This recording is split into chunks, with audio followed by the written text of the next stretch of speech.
সালাত শুরু করেছেন, আল্লাহু আকবার। এখন হাতটা কোথায় বাঁধবেন? কপালে বাঁধেন।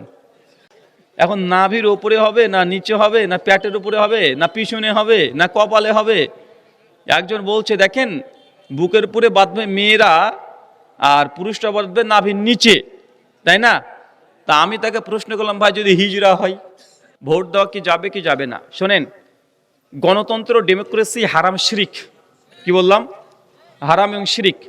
কিন্তু ভোট দেওয়া এটা আলাদা। ভোট দেওয়া কি? এটা গণতন্ত্র নয়।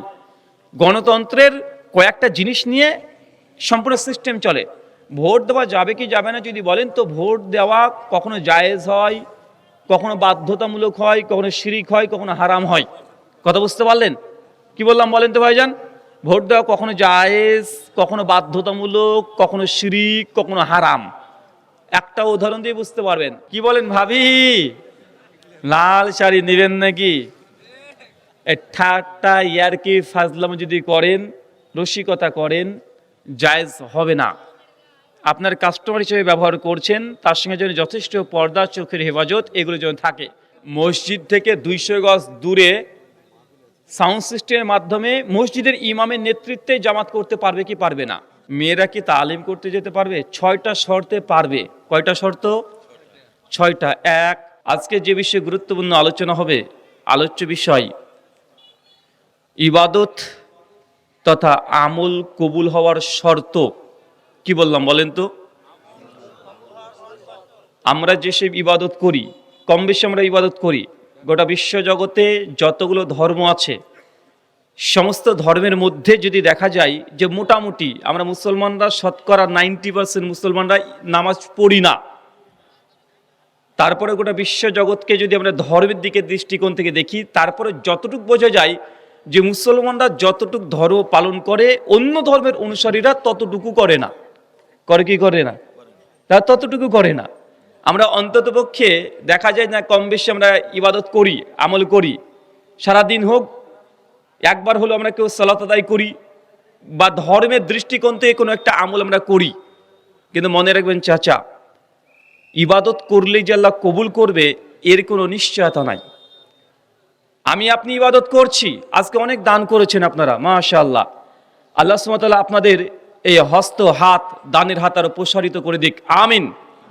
কিন্তু ইবাদত করলেই যে আল্লাহ কবুল করবে এর কোনো নিশ্চয়তা নেই। অনেক মানুষ আছে ইবাদত করেই জাহান্নামে যাবে। আমল করছে, দেখছে আমল, মানুষ তাকে হাঁচি বলবে, মানুষ তাকে বলবে বড় দানবীর, তারপরে সেই মানুষকে আল্লাহ সুবহানাহু ওয়া তাআলা জাহান্নামে দেবে।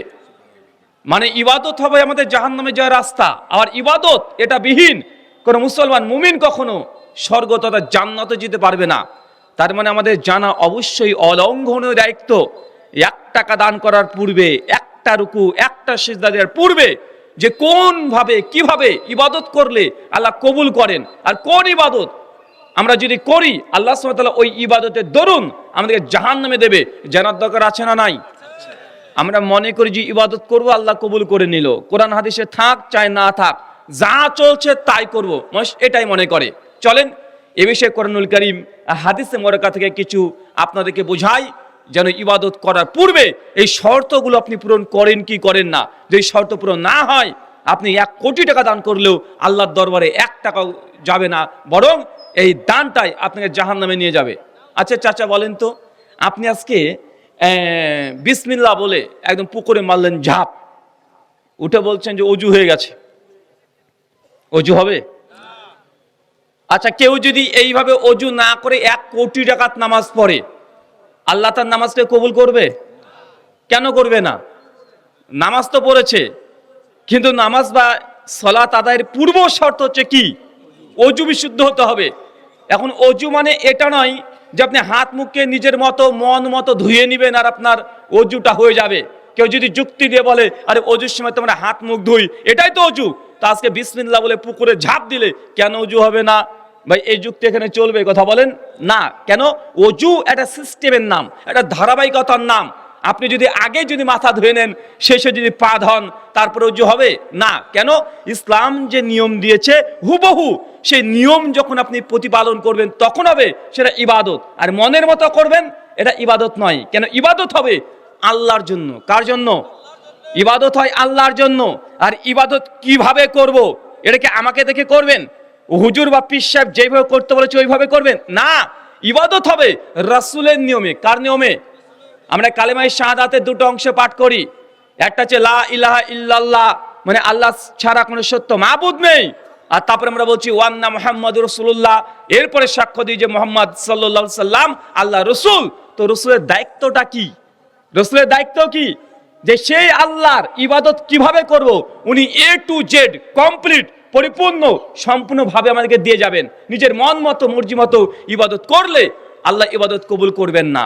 শাইখুল ইসলাম ইবনে তাইমিয়া রাহিমাহুল্লাহ তার মিনহাজুস সুন্নাহ বিন নববিয়্যা দ্বিতীয় খণ্ডের 498 নম্বর পৃষ্ঠায় বলছেন ইবাদতের সংজ্ঞা দিতে গিয়ে, আচ্ছা আপনাদের মধ্যে একজন বলেন তো ইবাদত কাকে বলে?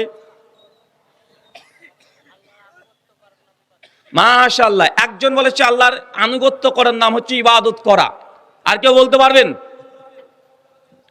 আমরা তো সকলেই জানি যে আল্লাহ সুবহানাহু ওয়া তাআলা কোরআনুল কারীম সূরা জারিয়াত নম্বর 51 আয়াত নম্বর 56 তে জানিয়ে দিয়েছেন ওয়া মা খালাকতু জিন্না ওয়া ইনসা ইল্লা লিআবুদুন। অবশ্যই ওয়া মা হচ্ছে নাফিস সেগা, না বোধক। আল্লাহ বলছে অবশ্যই আমি মানুষ আর জিনকে সৃষ্টি করতাম না। আল্লাহ না দিয়ে শুরু করছে, না মানুষকে সৃষ্টি করতাম না, জিনকে সৃষ্টি করতাম না। তবে কেন করেছে? ইল্লা কালেমে হাসর তাগিদ দিচ্ছে শুধুমাত্র আমার ইবাদতের জন্য। তার মানে আমরা বুঝতে পারলাম আল্লাহ আমাদেরকে সৃষ্টি করতেনই না, কিন্তু কেন করেছেন? শুধুমাত্র একমাত্র আল্লাহর ইবাদত করব। তো ইবাদত এটা তো আরবি ভাষা, যে নিজের মাতৃভাষাতে না বুঝি তো এই জিনিসটা করবেন কিভাবে? বলেন ইবাদত কাকে বলে? মাশাআল্লাহ, আরেকজন বলেছেন আল্লাহর আদেশ এবং নিষেধকে মেনে চলার নাম ইবাদত। একজন হচ্ছে আল্লাহর আনুগত্য করার নাম হচ্ছে ইবাদত। আর বলবেন কেউ?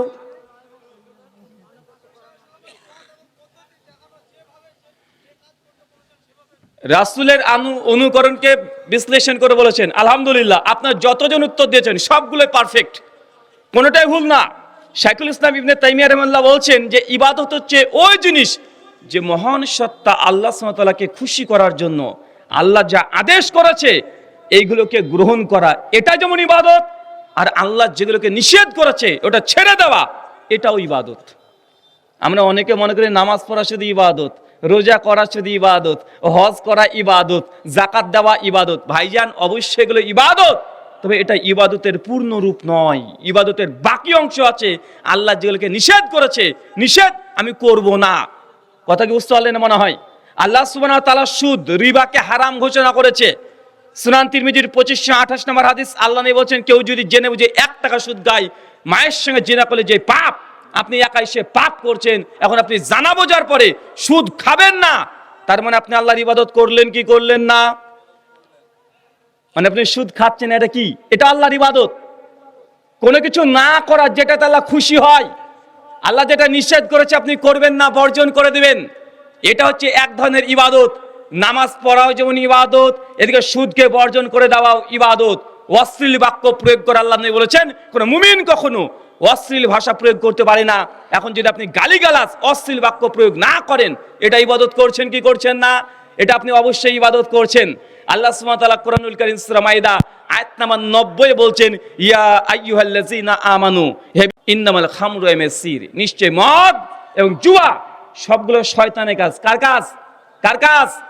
নিঃসন্দেহে মাদকতা, যার মধ্যে নেশা তৈরি হয়, এগুলো হচ্ছে সব শয়তানের কাজ।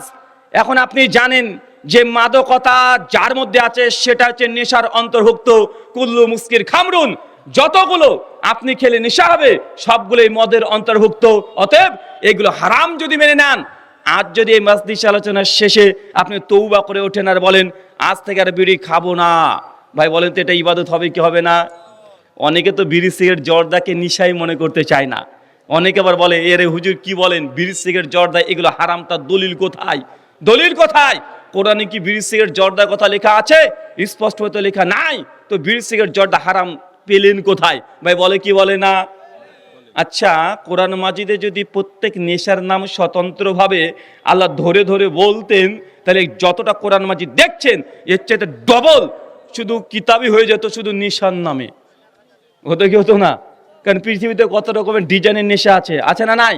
তো আল্লাহকে সবগুলোকে কি ধরে ধরে বলবে? আল্লাহ বলে নাই, আল্লাহ এক বাক্যে বলে দিয়েছে যা খেলে নেশা হবে ওই জিনিসগুলো আপনার জন্য কি হারাম। এখন আপনি দেখেন বিড়িতে আপনার নেশা হয়, আচ্ছা কে কে বিড়ি খান একটু হাত তোলেন তো। হ্যাঁ, কে বিড়ি খান না? মাশাআল্লাহ। আচ্ছা জর্দা কে কে খান? আপনি খান? চাচা আবার গোতাগুতি করছে, এইখানে কেউ হাত তোলে না কি রে, তুই বুঝিস না? না, উনি সত্য বলেছেন যে না উনি খাই, উনি সৎ সাহস নিয়ে বলেছে যে না আমি খাই। চাচা এটাকে বর্জন করতে হবে। খাবেন না আজ থেকে তো মাশাআল্লাহ। চাচা কান ধরে বলছে আজকের পর থেকে খাবে না, আল্লাহ তুমি কবুল করো, আমিন।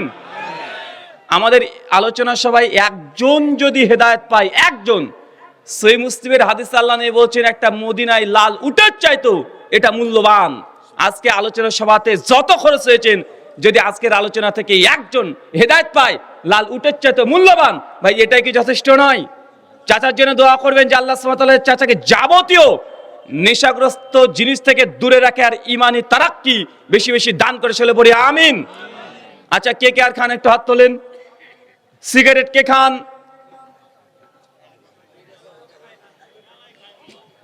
ওখানে চাচা ভেঙে ফেলেছে, দেখেছেন?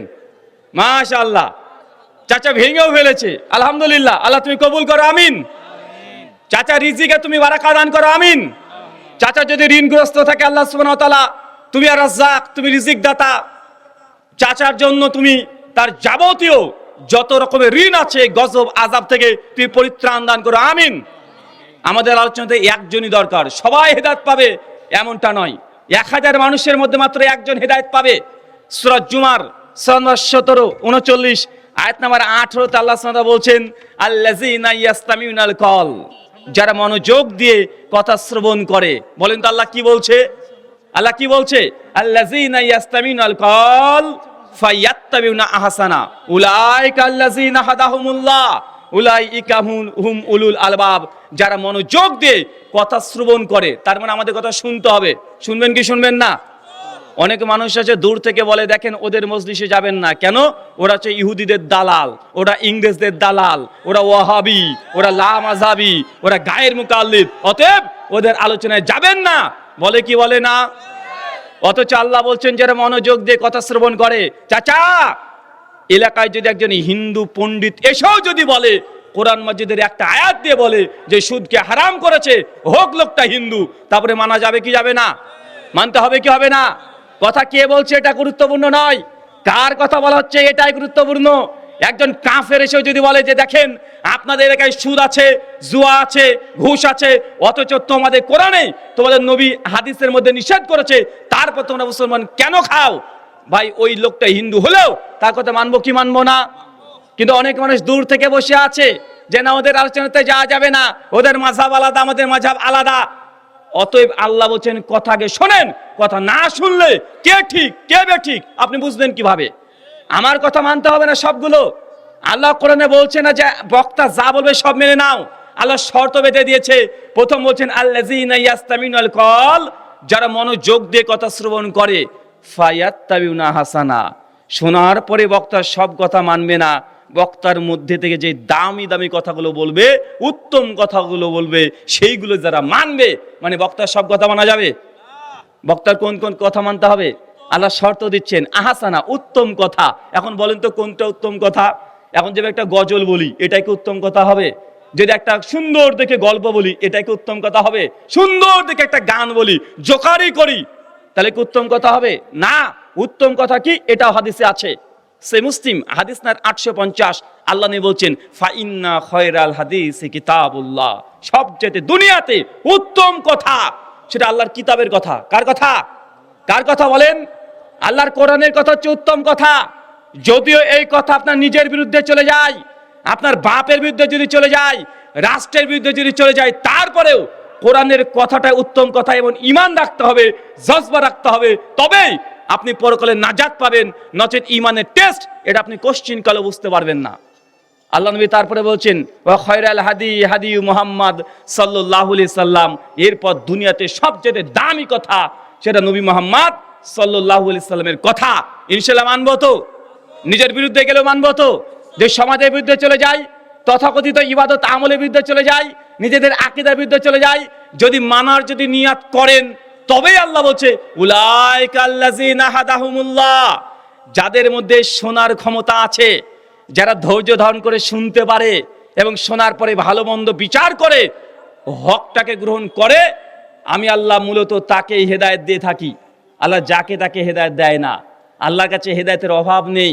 কিন্তু আল্লাহ তারপরেও ফিরআউনকে হেদায়েত দিয়েছে, নমরুদকে দিয়েছে, হামানকে দিয়েছে, আবু জাহেলকে দিয়েছে, আবু লাহাবকে দিয়েছে, আমার দেশের উনাকে দিয়েছে। কিন্তু আল্লাহর কাছে কি হেদায়েত ফুরিয়ে গেছে নাকি? আল্লাহ তো হেদায়েত দিতে চায়, কিন্তু আপনি যদি নিতে না চান আল্লাহ আপনাকে কেন দেবে? হেদায়েত পাওয়ার দুটো শর্ত, ওই দূরে বসে থেকে আপনি হেদায়েত পাবেন না। আসেন, সত্য মিথ্যা যাচাই আপনি করবেন আপনার কবরে। পৃথিবীর কোন বক্তা গিয়ে আপনার প্রশ্নের উত্তর দিতে যাবে না।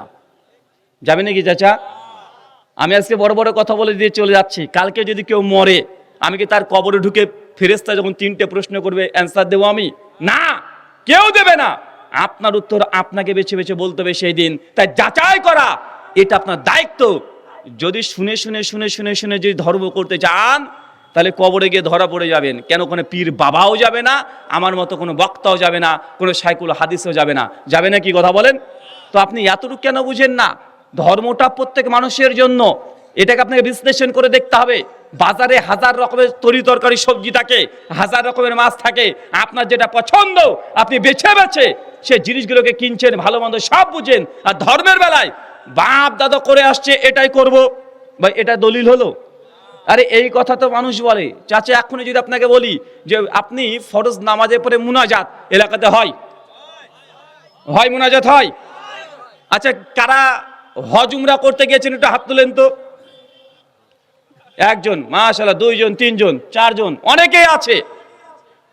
আচ্ছা, হজ বা উমরা করতে গিয়ে যখন কাবা শরীফের পেছনে নামাজ পড়েছেন, কাবা শরীফকে সামনে রেখে যখন নামাজ পড়েছেন, 5 ওয়াক্ত নামাজের পরে একদিন আপনি সমৃদ্ধ মুনাজাত করতে দেখেছেন? মদিনাতে যখন নামাজ পড়েছেন মসজিদ আল নববীতে, তথা নবীর মসজিদ যেটা, ওই জায়গাতে নামাজ শেষে কোনো মুনাজাত দেখেছেন?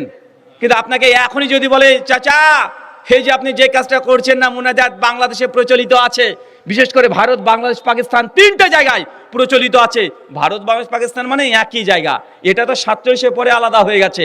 আমি আপনি তো আলাদা ছিলাম না, কোনো তার কাটাও ছিল না, সব একই ছিল। আমার ভাষাও যা, আপনার ভাষাও তাই। আমার যেমন শরীরের গড়ন, আপনারও শরীরের গড়ন সেম একই, শুধু মাঝখান থেকে তার কাটা দিয়ে আমরা দেশ আলাদা হয়ে গেছি। হয়েছে কি হয় নাই? এই ভারত, বাংলাদেশ, পাকিস্তানের মানুষ এই সমৃদ্ধ মুনাজাত নিয়ে মারামারিও করে। অথচ যদি আপনাকে বলি যে আল্লাহ নবী জীবদ্দশায় একদিনও ফরজ নামাজের পর মুনাজাত করেনি, আপনি সঙ্গে সঙ্গে বলে কি হুজুর আমার বাপ দাদা কি ভুল করে আসলো নাকি? বাপ দাদা পুরো পুরুষদের করে আসছি, তবে কি ভুল হয়ে গেল নাকি? বলবেন কি বলবেন না চাচা? বলবেন আপনি। আচ্ছা, এলাকাতে দেখবেন মসজিদে ঢুকেই কিছু মানুষ আছে আগে টুক করে বসে পড়ে, 10 সেকেন্ড হলেও বসবে, 1 মিনিট হলেও বসবে, আছে না নাই? অথচ সহিহ বুখারীর 444 নম্বর হাদিস, আল্লাহ নবী বলছেন কোন মুসল্লি যখন মসজিদে প্রবেশ করবে, সাল্লু রাকাতাইন, 2 রাকাত নামাজ না পড়ে যেন কেউ না বসে। নবী বলছে মসজিদে ঢুকেই আগে 2 রাকাত পড়তে হবে, তারপরে বসতে হবে। সমাজে আছে আগে বসো তারপরে নামাজ পড়ে, আছে না নাই? আর নবী যা বলেছে তার উল্টো। সহিহ মুসলিম 195 নম্বর হাদিস, আল্লাহ নবী বলছেন যে পুরুষ মানুষ তার টাকনার ওপরে জামা কাপড়, প্যান্ট, লুঙ্গি পরবে, যদি না পরে মাকাদু মিনান নার, তার থাকার জায়গায় জাহান্নাম। মানে পুরুষ মানুষ কাপড় কিভাবে পরবে? টাকনার ওপরে। কোথায়? টাকনার ওপরে। সহিহ বুখারী কিতাবুল লিবাস হাদিস নাম্বার 5065। মেয়ে মানুষের জন্য আল্লাহ নবী বলেছেন তার এই নখ পর্যন্ত ঢাকা রাখবে। কি পর্যন্ত? কথা বলেন। পায়ের নখ পর্যন্ত ঢাকা রাখবে। নামাজরত অবস্থায় যদি পায়ের গোড়ালি মেয়েদের বেরিয়ে যায় নামাজ বাতিল হবে। আর দিনাজপুরের মানুষ মানে শাড়ি পরে নামাজ পড়ে, আছে না নাই? আছে না নাই? মাঝে মধ্যে সাইকেল চালাতেও দেখা যায়, যায় কি যায় না? সাইকেলও চালায়, আর ওই শাড়ি পরে 17 হাত 32 হাত শাড়ি দিয়ে দেন না কেন, মেয়েদের এই 3.5 হাত শরীরকে ঢাকতে পারবে না। এদিক দিয়ে বেড়ে যায়, এদিক দিয়ে বেড়ে যায়, যায় কি যায় না? আমি বলছি না যে শাড়ি পরে নামাজ পড়লে নামাজ হবে না, হবে, কিন্তু শরীরকে যদি ঢেকে রাখতে পারেন তবে হবে। কিন্তু পড়তে গিয়ে রুকু দিতে গিয়েছেন, এদিক দিয়ে পেট পিট বেরিয়ে গেছে, নামাজ হবে না বাতিল? অনেক আমাদের দিনী ভাইরাও আছে, ইয়াং ছেলে নতুন হেদায়েত পেয়েছে, একদম জিন্স প্যান্ট পরেছে আর শর্ট ঝুলের একটা জামা পরে রুকু দিতে গিয়েছে, আর পিছন থেকে পাকিস্তান দেখা যাচ্ছে। যায় কি যায় না কথা বলেন? আচ্ছা নামাজ হবে, কথা বলেন, নামাজ হবে এইভাবে? আরে আপনারও যেমন সতর আছে, মেয়েদের সতর আছে। আরে মা বোনেরা নামাজ পড়ে কষ্ট করে, রান্না বান্না ছেড়ে দিয়ে নামাজ পড়ে, ছোট ছোট ভুলের কারণে তাদের নামাজটা, ইবাদতটা সম্পূর্ণ বাতিল হয় কি হয় না? আমাদের যুবক তরুণ ভাইদেরও একই অবস্থা। এত টাইট প্যান্ট, আমি বলছি না যে আপনি এই প্যান্ট পরতে পারবেন না, প্যান্ট পরেন, কিন্তু ঢেলা ঢালা পোশাকটা পরেন। নচেত এত শর্ট ঝুলের গেঞ্জি জামা পরেছেন, মানে যখন রুকু দিতে গিয়েছেন, সিজদা দিতে গিয়েছেন, মহা মুসিবত, পিছন থেকে একদম পুরো পাকিস্তানের ম্যাপ সব দেখা যায় আপনার। এইভাবে হবে না চাচা, আগে আপনি বুঝেন, আগে আপনি আল্লাহ সুবহানাহু ওয়া তাআলা এই কথাটা বোঝেন। এই যে কোনো কিছু যখন আপনাকে দলিল চাওয়া হয়, সমাজে যে আমলগুলো করা হয়, আপনি বলে দিচ্ছেন যে বাপ দাদা পূর্বপুরুষদের করে আসছি, এত মানুষ করে এসছে, তবে কি তারা ভুল? এই জবানটা কোনো মুমিনের ছিল না, এই জবান ছিল আবু জাহিলের, এই অ্যানসার ছিল আবুল আহাবের, এই অ্যানসার ছিল ফেরাউনের। কোথায়? কোরআন মাজিদ খুলে দেখেন, সূরা বাকারা সূরা নম্বর 2 আয়াত নম্বর 170, সূরা মাইদা সূরা নম্বর 5 আয়াত নম্বর 104, সূরা আম্বিয়া সূরা নম্বর 21 আয়াত নম্বর 51 থেকে 57, সূরা যুখরুফ 23-24 নম্বর আয়াত। বিভিন্ন জায়গায় কোরআনের 6 জায়গায় ভিন্ন ভিন্ন কিরাতে এই আয়াত এসেছে। সূরা মাইদার 104 নম্বর আয়াত থেকে বলছি, আল্লাহ বলছেন ওয়াইজা কিলা লাহুম তাআলাউ মানজালাল্লাহ ওয়া ইলা রাসূল ক্বালু হাসবুনা মা আযাদনা আলাইহি আবানা। বাংলা মানে করলে হবে, মনে হবে যে দিনাজপুরের ময়দানে একটা আজকে অবতীর্ণ হয়েছে, এরকম মানুষ আজকেও দেখতে পাবেন। আল্লাহ বলছে হে নবী ওয়াইজা কিলা লাহুম তাআলাউ, আপনি যদি মানুষকে বলেন আসেন, এইদিকে আসেন, কোন দিকে? আনজালাল্লাহ, আল্লাহ যা কোরআনে নাজিল করেছে, ওয়াইলা রাসূল, এবং তুমি নবী যে হাদিস দিয়ে গেছো সেদিকে, তখন কিছু মানুষকে দেখবেন সমাজ থেকে বলবে হাসবুনা মা আযাদনা আলাইহি আবানা, আরে আমাদের জন্য আমাদের বাপ দাদারাই যথেষ্ট ছিল, তুমি কোরআন হাদিস রাখো। এমন মানুষ আছে না নাই? চাচা আমি কষ্ট দিতে চাই না আপনাকে, এটা আল্লাহর কোরআনের কথা। ১৫০০ বছর আগে আরবি ভাষাতে বলেছিলেন আল্লাহ। নবী আলাইহিস সালাম সাহাবীদেরকে এইভাবে বুঝিয়েছিলেন। আবু তালেব নবীর চাচা, আবু তালেবের মতো ইসলামের জন্য প্রথম জীবনে এত কষ্ট পরিশ্রম অর্থ কেউ নবীর পাশে কেউ দাঁড়ানোর মতো কেউ ছিল না। সেই সময় আবু তালেব যখন মৃত্যুর শয্যায় শায়িত আছে, সহিহ বুখারী কিতাবুজ জানাইজ হাদিস নাম্বার 1360, আল্লাহ নবী তখন চলে এসেছেন চাচার কাছে, কারণ চাচা জাহান্নামে যাবে। নবী এটা সহ্য করতে পারছেন না যে চাচা নবীর জন্য পাহাড়ের মতো সামনে দাঁড়িয়ে আছে, বারবার কতবার আবু জাহেল আবুল আহাব এসেছে আর নবীর ব্যাপারে উল্টাপাল্টা কথা বলেছে। আবু তালেব বলেছে খবরদার, আমি যতদিন বেঁচে আছি আমার ভাতিজার উপরে কেউ আঙ্গুল তুলে কথা বলবে না, ব্যাপারটা আমি দেখছি। নবীর সামনে আবু জাহেল আবুল আহাবকে ভিড়তেই দেয়নি। তার নাম কি? আবু তালেব। আবু তালেব মৃত্যুর শয্যায় শায়িত, সহিহ বুখারী কিতাবুজ জানাইজ হাদিস নাম্বার 1360। সঙ্গে সঙ্গে আল্লাহ রাসূল ঘরের মধ্যে প্রবেশ করেছে, কি বলছে? চাচা তুমি একবার কালেমা লা ইলাহা ইল্লাল্লাহ এটা পাঠ করো, একবার পাঠ করো, বাকি জান্নাতে কিভাবে নিয়ে যেতে হয় এটা আমি দেখছি। আবু তালেবের মনটা ছটফট করে, কারণ আবু তালেব জানে তার ভাতিজা কখনোই মিথ্যা কথা বলেনি, কোনোদিন মিথ্যা কথা বলেনি। আবু তালেব নিজে তো ছোট থেকে তাকে বড় করেছে, সে তো জানে তার ভাতিজা কত বড় সত্যবাদী, কখনো মিথ্যা দাবি করতে পারে না। মনে মনে বুঝতে পারছেন তার ভাতিজা যে দাবি করছে এই দাবি সঠিক। মনটা কেবল গলে যায়, কেবল কালেমা পাঠ করতে যাবে। আর ওই সময় শয়তানের কিছু ওলি আছে, ভক্ত আছে, মুরিদ আছে, তার নাম কি? আবু জাহেল, আবুল আহাব, উদবা, সাইবা, সব খাটের কোণে এসে দাঁড়িয়ে আছে। কি আবার আবু তালেব, তুমি কি বাপ দাদার ধর্ম ত্যাগ করে দিয়ে মোহাম্মদ ছাগল চড়ে তার ধর্ম গ্রহণ করবে? দেখেন বদমাশ গেলা কি বলছে, বলছে কাবাতে ৩৬০টা মূর্তি আছে, আমরা লাত মান্নাত উজ্জা হুবল তাদের কাছে যাই, ভালো মন্দ তাদের কাছে বিচার করি, তারাই তো আমাদেরকে সবকিছু দেয়। আর তুমি আমাদের এই বাপদাদা ধর্ম ত্যাগ করে মোহাম্মদের এক আল্লাহ যাকে চোখ দিয়ে দেখাও যাবে না, ওকে ঈশ্বর বলে আল্লাহ বলে মানতে হবে, তার ধর্ম গ্রহণ করবে। আবু তালেবের মনটা আবার গলে নরম হয়ে গিয়েছিল, আবার শক্ত হয়ে যায়। শেষ পর্যন্ত কালেমা পাঠ করেনি। কালেমা পাঠ করেছে নাকি চাচা?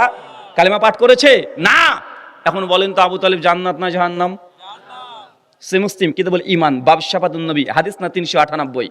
আল্লাহ নবী বলছেন যে আমার চাচাকে জাহান্নামে সব চাইতে কম আযাব দেওয়া হবে, জাহান্নামে সব চাইতে নিম্ন মানের আগুন দিয়ে তাকে সাজা দেওয়া হবে।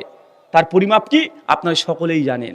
তার পায়ের নিচে জাহান্নামের আগুন রাখা হবে, তার মাথা মতো টকবক করে ফুটবে। চাচা একটু বোঝার চেষ্টা করেন, নবী হয়েও নিজের আপন চাচাকে জান্নাতে নিয়ে যেতে পারছে না কেন? ঈমান নাই। কি নাই? কথা বলেন, ঈমান নাই। একজন নবী ছিলেন, ইনি তো চাচার কথা বললাম, একজন নবী ছিলেন, নিজের বাপকে জান্নাতে নিয়ে যেতে পারবেন না। নাম কি? নবী ইব্রাহিম, তার বাপের নাম কি? আজর। সহিহ বুখারী কিতাবুল আম্বিয়া হাদিস না 3350। আল্লাহ নবী বলেন ইব্রাহিমের সঙ্গে আজরের দেখা হয়ে যাবে একদম কিয়ামতের মাঠে। আর নবী ইব্রাহিম তখন আল্লাহ আমার বাপের জন্য একটু সুপারিশ করি, একটু প্রার্থনা করি। আল্লাহ সঙ্গে বলে কোনো মুশরিকের জন্য কোনো শাফাত নাই। আজরকে সঙ্গে সঙ্গে কিছু ফেরেশতারা এসে উল্টো করে ধরে টেনে হিঁচড়ে জাহান্নামে নিক্ষেপ করে দিবে। ইমাম হাজাসকানি ফাতুল বাড়ির মধ্যে বলছেন, অন্য সনদ নিয়ে এসে বলছে শুয়োরের আকার দিয়ে তাকে জাহান্নামে তলদেশে পাঠিয়ে দিবে। কে যাচ্ছে বলেন তো জাহান্নামে? এই উত্তরটা ঠিক হলো কিন্তু মজবুত হলো না। কে জাহান্নামে যাচ্ছে? ইব্রাহিম ইসলামের বাপ, নবীর বাপ। চিন্তা করতে পারছেন? আরেকজন নবী ছিলেন যার সন্তান জাহান্নামে যাবে, নবী নূহ আলাইহিস সালাম। চাচা সূরা হুদ পড়বেন 25 থেকে 40 নম্বর আয়াত, বিস্তারিত ঘটনা আছে। আল্লাহ বলেন নূহ নৌকা তৈরি করো। ঘটনা বলার উদ্দেশ্য নাই, সবাই আপনারা জানেন, জাস্ট নুকতাটা আপনাকে বের করে দেখাচ্ছে, আপনার ব্রেনে দেওয়ার চেষ্টা করছি। নৌকা তৈরি করেছে নূহ আলাইহিস সালামের সন্তান কেনান, তিনি ঈমান নিয়ে আসেনি। নূহ নবী দোয়া করতে যাচ্ছে, আল্লাহ আমার সন্তানকে অনুমতি দাও। আল্লাহকে অনুমতি দিয়েছিলেন না। নূহের সন্তান কেনান কোথায় যাবে? কোথায় যাবে? জাহান্নামে। একজন নবী, তার স্ত্রী জাহান্নাম, সে নবীর নাম কি? লূত আলাইহিস সালাম। আরেকজন নূহ আলাইহিস সালামের স্ত্রী ঈমান এনেছে, সেও আনেনি। তারা কোথায় যাবে? জাহান্নাম। সূরা তাহরিম আয়াত নম্বর 11 ইবনে কাসিরের আলোচনা সহ এতগুলো ঘটনা থেকে আপনাকে এটা বিশ্বাস করানোর চেষ্টা করছি, চাচা দুনিয়াতে কবরে আপনাকে কেউ রক্ষা করবে না, একজনই রক্ষা করতে পারে কিয়ামতের মাঠে, তার নাম মুহাম্মদ রাসূলুল্লাহ সাল্লাল্লাহু আলাইহি সাল্লাম। তাছাড়া পৃথিবীর যত বড় আল্লাহর ওলি বলেন আর যত বড় পীর সাহেব বলেন, তারা আপনাকে রক্ষা করতে আসবে না। তাই আল্লাহ নবী কি করেছে, কিভাবে আমল করেছে, এটা আপনার জানা জরুরি। দরকার আছে না নাই? আছে না নাই? আমি বলছি নবী যা করেছে আপনি তাই করেন। নিজের ইচ্ছে মতো ইবাদত করলে ইবাদত কবুল হবে না। সমাজে অনেক মানুষ বলবে যে হুজুর আমি বুঝলাম, তবে এই যে কাজ, আমি একটা উদাহরণ দিই, চাচা কষ্ট পাবেন, কষ্ট নিয়েন না, আমার কথা মানিয়েন না, মানতে হবে না, আপনি বুঝে যান। তারপরে আমার কথা আপনি চেক করে তদন্ত করে দেখবেন, যদি কথা আমি কোরআন সুন্নাহর অনুকূলে বলি আপনি চাইলে মানতে পারেন, না চাইলে আপনি ডিনাই করে দিতে পারেন। আপনি যদি আমার কথা মানেন, আমার বাপের 1 বিঘা জমি 10 বিঘা হয়ে যাবে না, আর না মানলেও 10 বিঘা জমি কমে 1 বিঘা হয়ে যাবে না। হবে নাকি? কথা বলেন। আল্লাহ বলছে ফাযাক্কির ইন্নামা আনতা মুযাক্কির লাস্তা আলাইহিম বিমুসাইতির। হে নবী, আপনার তো কাজ শুধুমাত্র মানুষের কাছে সত্যের দাওয়াতগুলো প্রচার করে দেওয়া।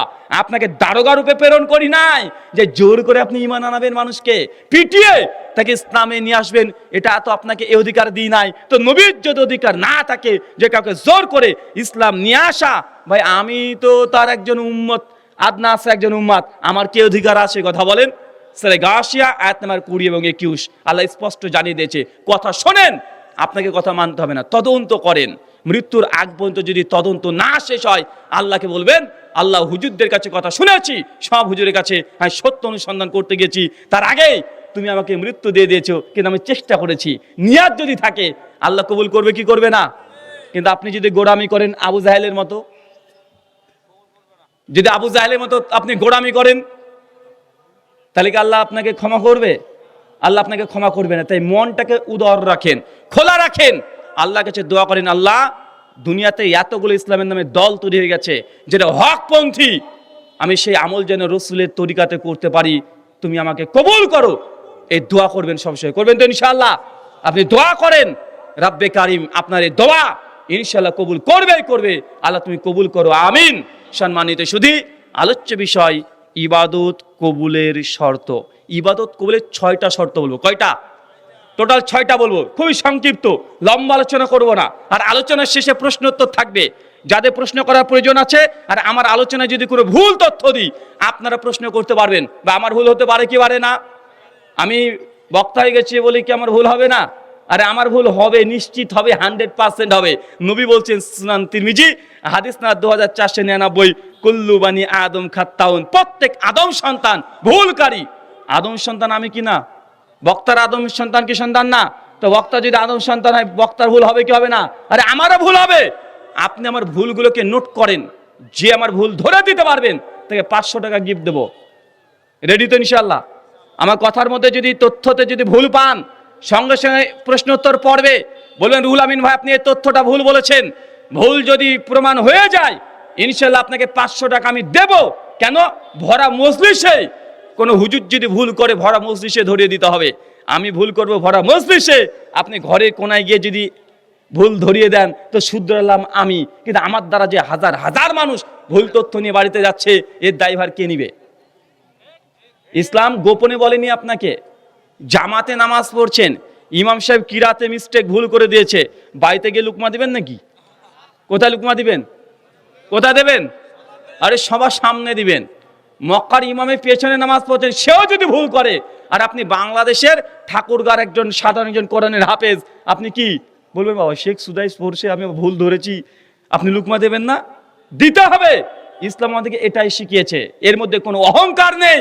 কারণ আমাকে আপনারা যেই জন্য ভালোবাসেন, দিনের জন্য, দিন সম্পর্কে যে ভুল ভাল কথা বলি, ভাই আমাকে সংশোধন করবেন কি করবেন না? করবেন। আল্লাহ সুবহানাহু ওয়া তাআলা কবুল করো, আমিন। ইবাদত কবুলের 6টা শর্ত আছে। 1, সহিহ বুখারী 450 নম্বর হাদিস, আল্লাহ নবী বলছেন কেউ যদি দুনিয়াতে একটা মসজিদ নির্মাণ করে দেয়, বাইতুল ফিল জান্নাহ, তার জন্য জান্নাতে একটা ঘর আছে। কি আছে? দুনিয়াতে কি তৈরি করতে হবে? একটা মসজিদ। জান্নাতে কি পাবেন? ঘর।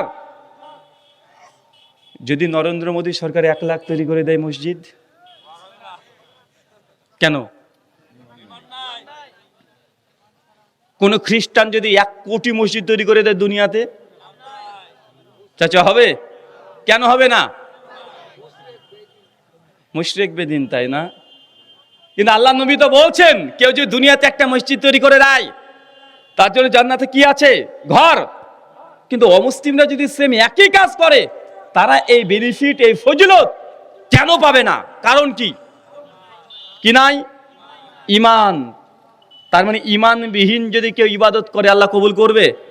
আপনি 1 কোটি টাকার যদি ঈমানবিহীন নামাজ পড়েন, আল্লাহ কবুল করবে না। তাই সর্বপ্রথম যেটা জরুরত সেটা হচ্ছে ঈমান। ঈমান মানে কি? ঈমান হচ্ছে বিশ্বাস। কিসের প্রতি বিশ্বাস? কমপক্ষে 6টা বিষয়ের উপরে বিশ্বাস স্থাপন করতে হবে। এখন আপনি বলতে পারেন হুজুর আল্লাহকে বিশ্বাস করতে হবে, তবে ঈমান কমপ্লিট হয়ে গেল। কেউ যদি শুধু আল্লাহকে বিশ্বাস করে, তাহলে কি তার ঈমান কমপ্লিট? আবু জাহেল আল্লাহকে বিশ্বাস করতে কি করতো না? আবু লাহাব আল্লাহকে বিশ্বাস করতে কি করতো না? সূরা যুখরুফের 87 নম্বর আয়াত খুলে দেখেন, আল্লাহ বলছেন হে নবী, আপনি যখন মক্কার কাফেরদেরকে জিজ্ঞাসা করবেন যে আসমান থেকে কে বৃষ্টি দেয়, তাহলে এক বাক্যে বলবে সবগুলো আল্লাহ দেয়। কে দেয়? আবু জাহেল তার জন্য তো কাবা শরীফের গিলাফ ধরে কান্না করছে আর বলছে হে কাবার রব, যদি মুহাম্মদ হকের উপরে থাকে তাহলে কাবার দায়িত্ব তুমি তাকে দিয়ে দাও, আর আমি যদি হকের উপরে থাকি তো কাবার দায়িত্ব আমাকে দিয়ে দাও। তো আবু জাহেল কি নাস্তিক ছিল নাকি? ও আল্লাহকে বিশ্বাস করতো কি করতো না? আল্লাহকে বিশ্বাস করতো, সঙ্গে শিরিক করতো, এই জন্য তার ঈমান কবুলযোগ্য না। এখন আল্লাহ সে শিরিক করা কিভাবে হয় জানা আছে আপনার? চাচা, আল্লাহ সে শিরিক করা কিভাবে হয় জানা আছে?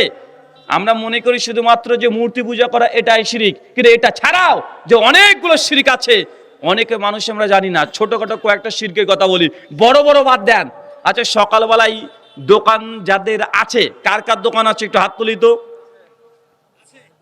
মাশাআল্লাহ, হাত নামিয়ে ফেলেন। আচ্ছা সকালবেলায় দোকানে গিয়ে ধূপকাঠি জ্বালান? হ্যাঁ মাশাআল্লাহ, আপনারা তো ভালো বুঝে নিয়েছেন। কিন্তু বাঙালিরা জ্বালায় কি জানেন? কথা বলেন।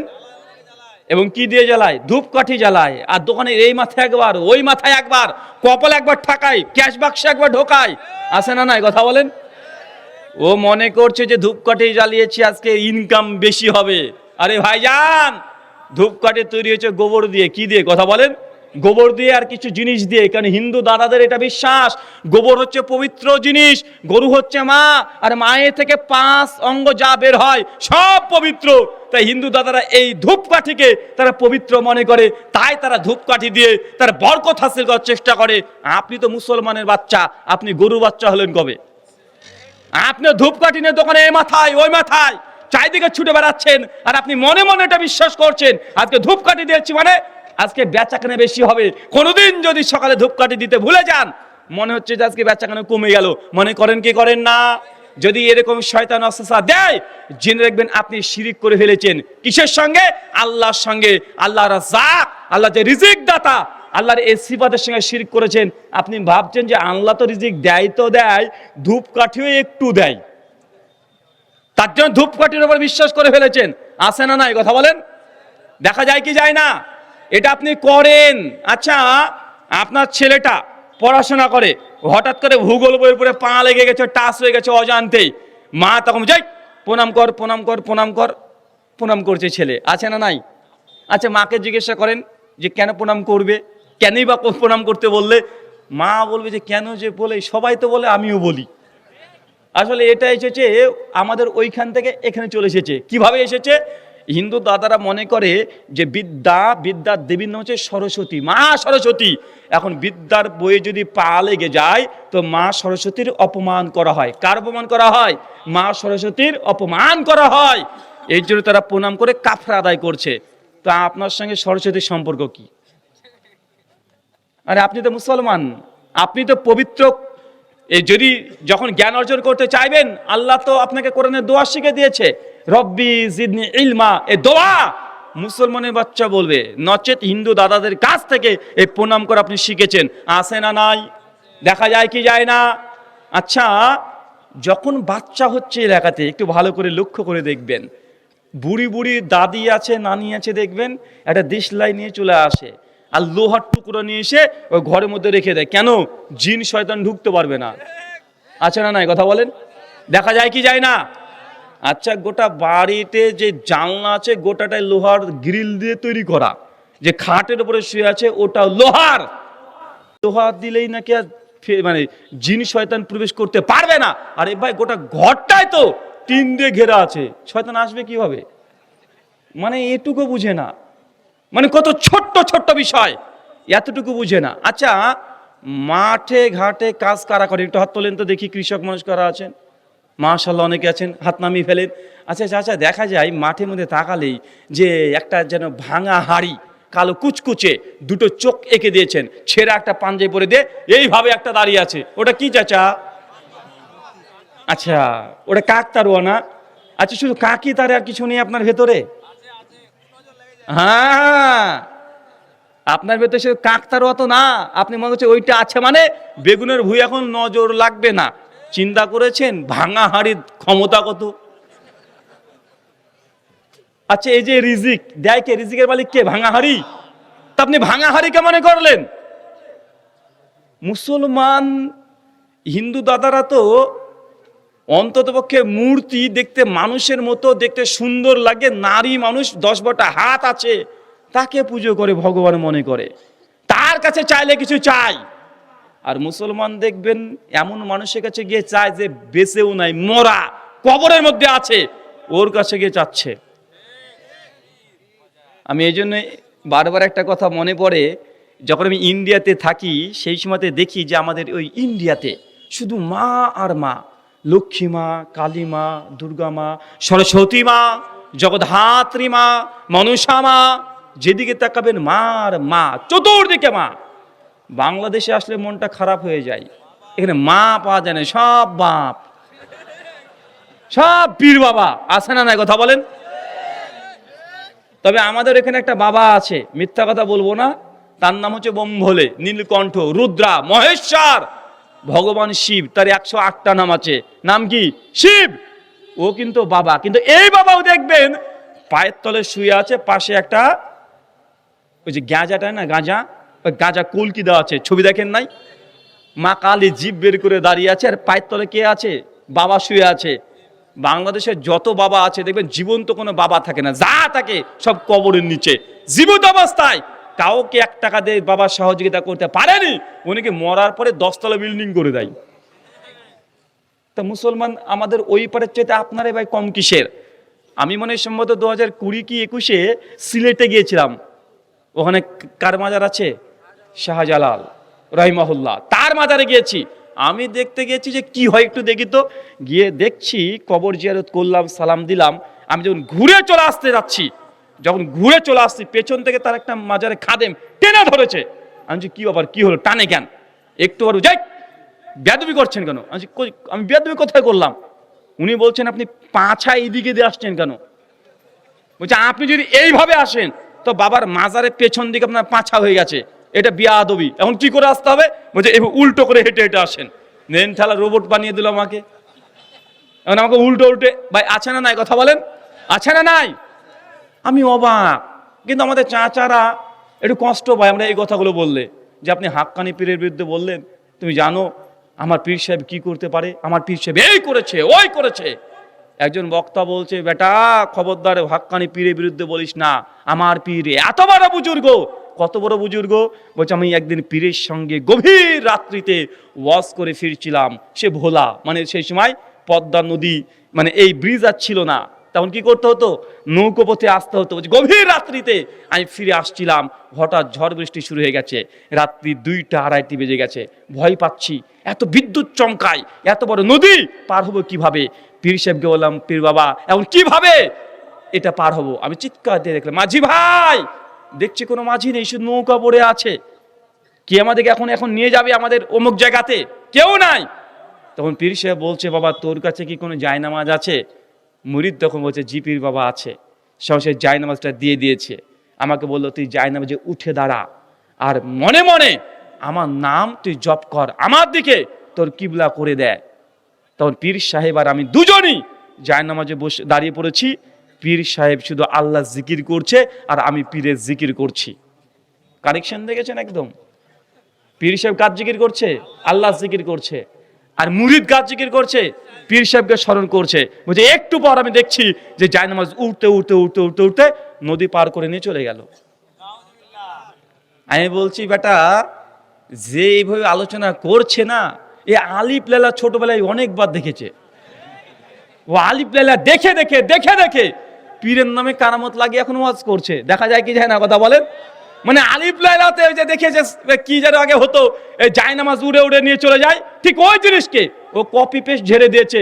মানুষ ওই শুনছে আর বলছে সুবহানাল্লাহ, কত বড় পীর, হাক্কানি পীর। প্রায় দেখবেন পীর সাহেব যারা ছিল আজ থেকে সব 300 বছর আগেকার, কত বছর আগেকার?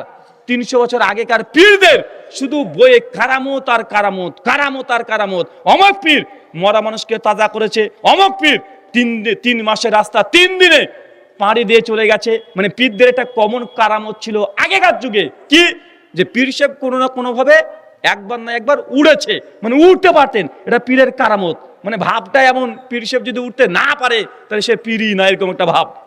এটা বাংলাদেশে বই আছে দেখবেন, বইটা ছিল আরবিতে, তারপরে করেছে উর্দুতে, এখন বাংলা বাজার ঢাকা থেকেও পাওয়া যায়, কুতুবধারা থেকে। বইটার নাম কাসাসুল আম্বিয়া। কাসাসুল আম্বিয়ার মধ্যে দেখবেন অনেকগুলো পীর সাহেবদের জীবনী, মানে সরি কাসাসুল আউলিয়া। এই বইয়ের মধ্যে কমপক্ষে 150টা শুধু পীরের জীবনী নিয়ে আলোচনা করা হয়েছে। আর প্রত্যেক পীরের জীবনীতে দেখবেন একটা লেখা আছে কারামত, অধ্যায়ের নাম কি? কারামত। ওই কারামতে যান, দেখবেন সঙ্গে সঙ্গে কোনো না কোনো পীর কোনো না কোনো ভাবে একবার উড়েছে। তা আমি গত বছর বলেছিলাম ঢাকা কনফারেন্সে, জামিয়া সালাফিয়াতে যখন কনফারেন্স, না শেখ মুজাফফর বিন মোহসেন হাফিজাহুল্লাহর মাদ্রাসাতে যখন কনফারেন্স হয়েছিল, তখন বলেছিলাম যে বাংলাদেশে নাকি লক্ষাধিক পীর সাহেব আছে, সব নাকি হাক্কানি পীর। তো অত হাক্কানি মারাত্মক বাটকারা আমার কাছে নাই। আমি জাস্ট একটা দেখতে চাই, আমি নিজের পকেটের টাকা খরচ করে রাজশাহী বিমানবন্দরে পীর সাহেবকে নিয়ে যাব, বিমানে চড়াবো, নিজের টাকা দিয়ে ভালো মন্দ খাওয়াবো। যখন বিমান একদম আকাশে উড়তে উড়তে চলে যাবে অনেক উঁচুতে, তখন বিমানের গেটটাকে খুলে দিয়ে ধাক্কা দিয়ে পীরকে ফেলে দেবো।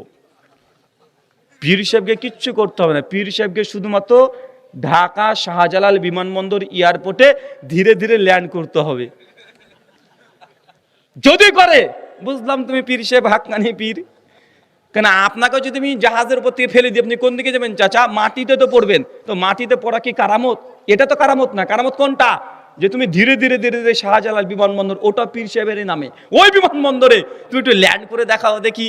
আজ পর্যন্ত কেউ দেখে না। দেখেন যত কারামত দেখবেন 300 বছর আগেকার পীরের কারামত। এই নতুন যুগে পীরে কোনো কারামত চলে না। কেন? ক্যামেরা আবিষ্কার হয়ে গেছে যেদিন, পীরের কারামত উড়ে গেছে সেদিন। ক্যামেরা আবিষ্কার হওয়ার সঙ্গে সঙ্গে না পীরের বুজুর্গি চলে গেছে। দেখেন না বাংলাদেশে এত পীর, কই আর মরাকে তো জীবিত করতে পারে না, পারে নাকি চাচা?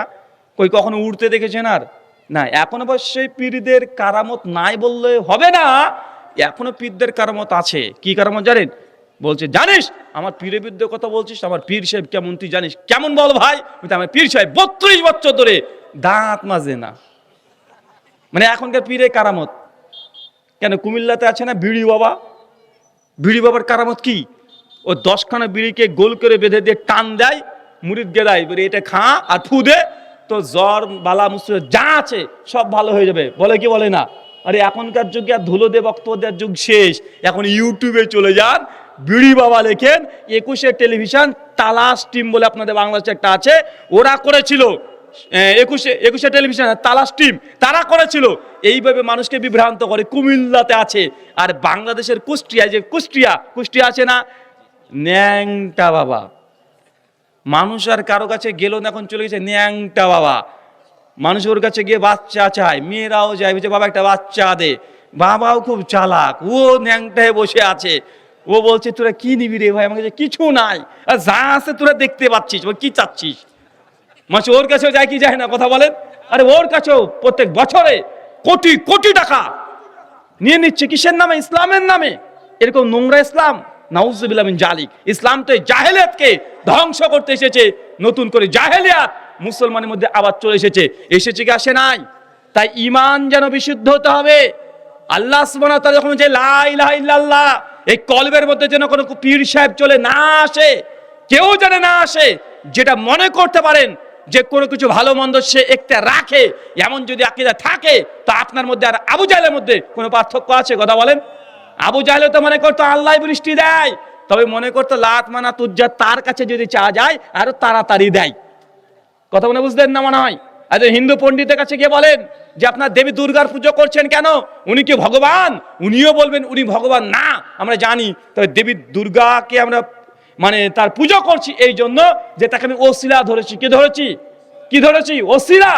হিন্দুরাও মূলত একজন ঈশ্বরকে মানে, আর মাঝখানে 33 কোটি দেব দেবতা, এগুলো ওসিলা। এটা কি? এটা ওসিলা। ঋগ্বেদ মন্ডল নম্বর 1 শুক নম্বর 64 মন্ত্র নম্বর 46 ব্রহ্মাজি তিনি বলছেন ইকাম সাদ্বিপ্রা বাহুদাবাদান্তি, বলো সত্য একজন, ঈশ্বর একজন। জ্ঞানীরা ঈশ্বরকে অনেক নামে ডেকে থাকে। হিন্দু দাদারা বলে না যে আমরা 33 কোটি পরমাত্মাকে মানি। তারা বলে যে পরমাত্মা একজন, আর 33 কোটি কি আছে? দেব দেবতার কাজ কি? এটা হচ্ছে ওসিলা।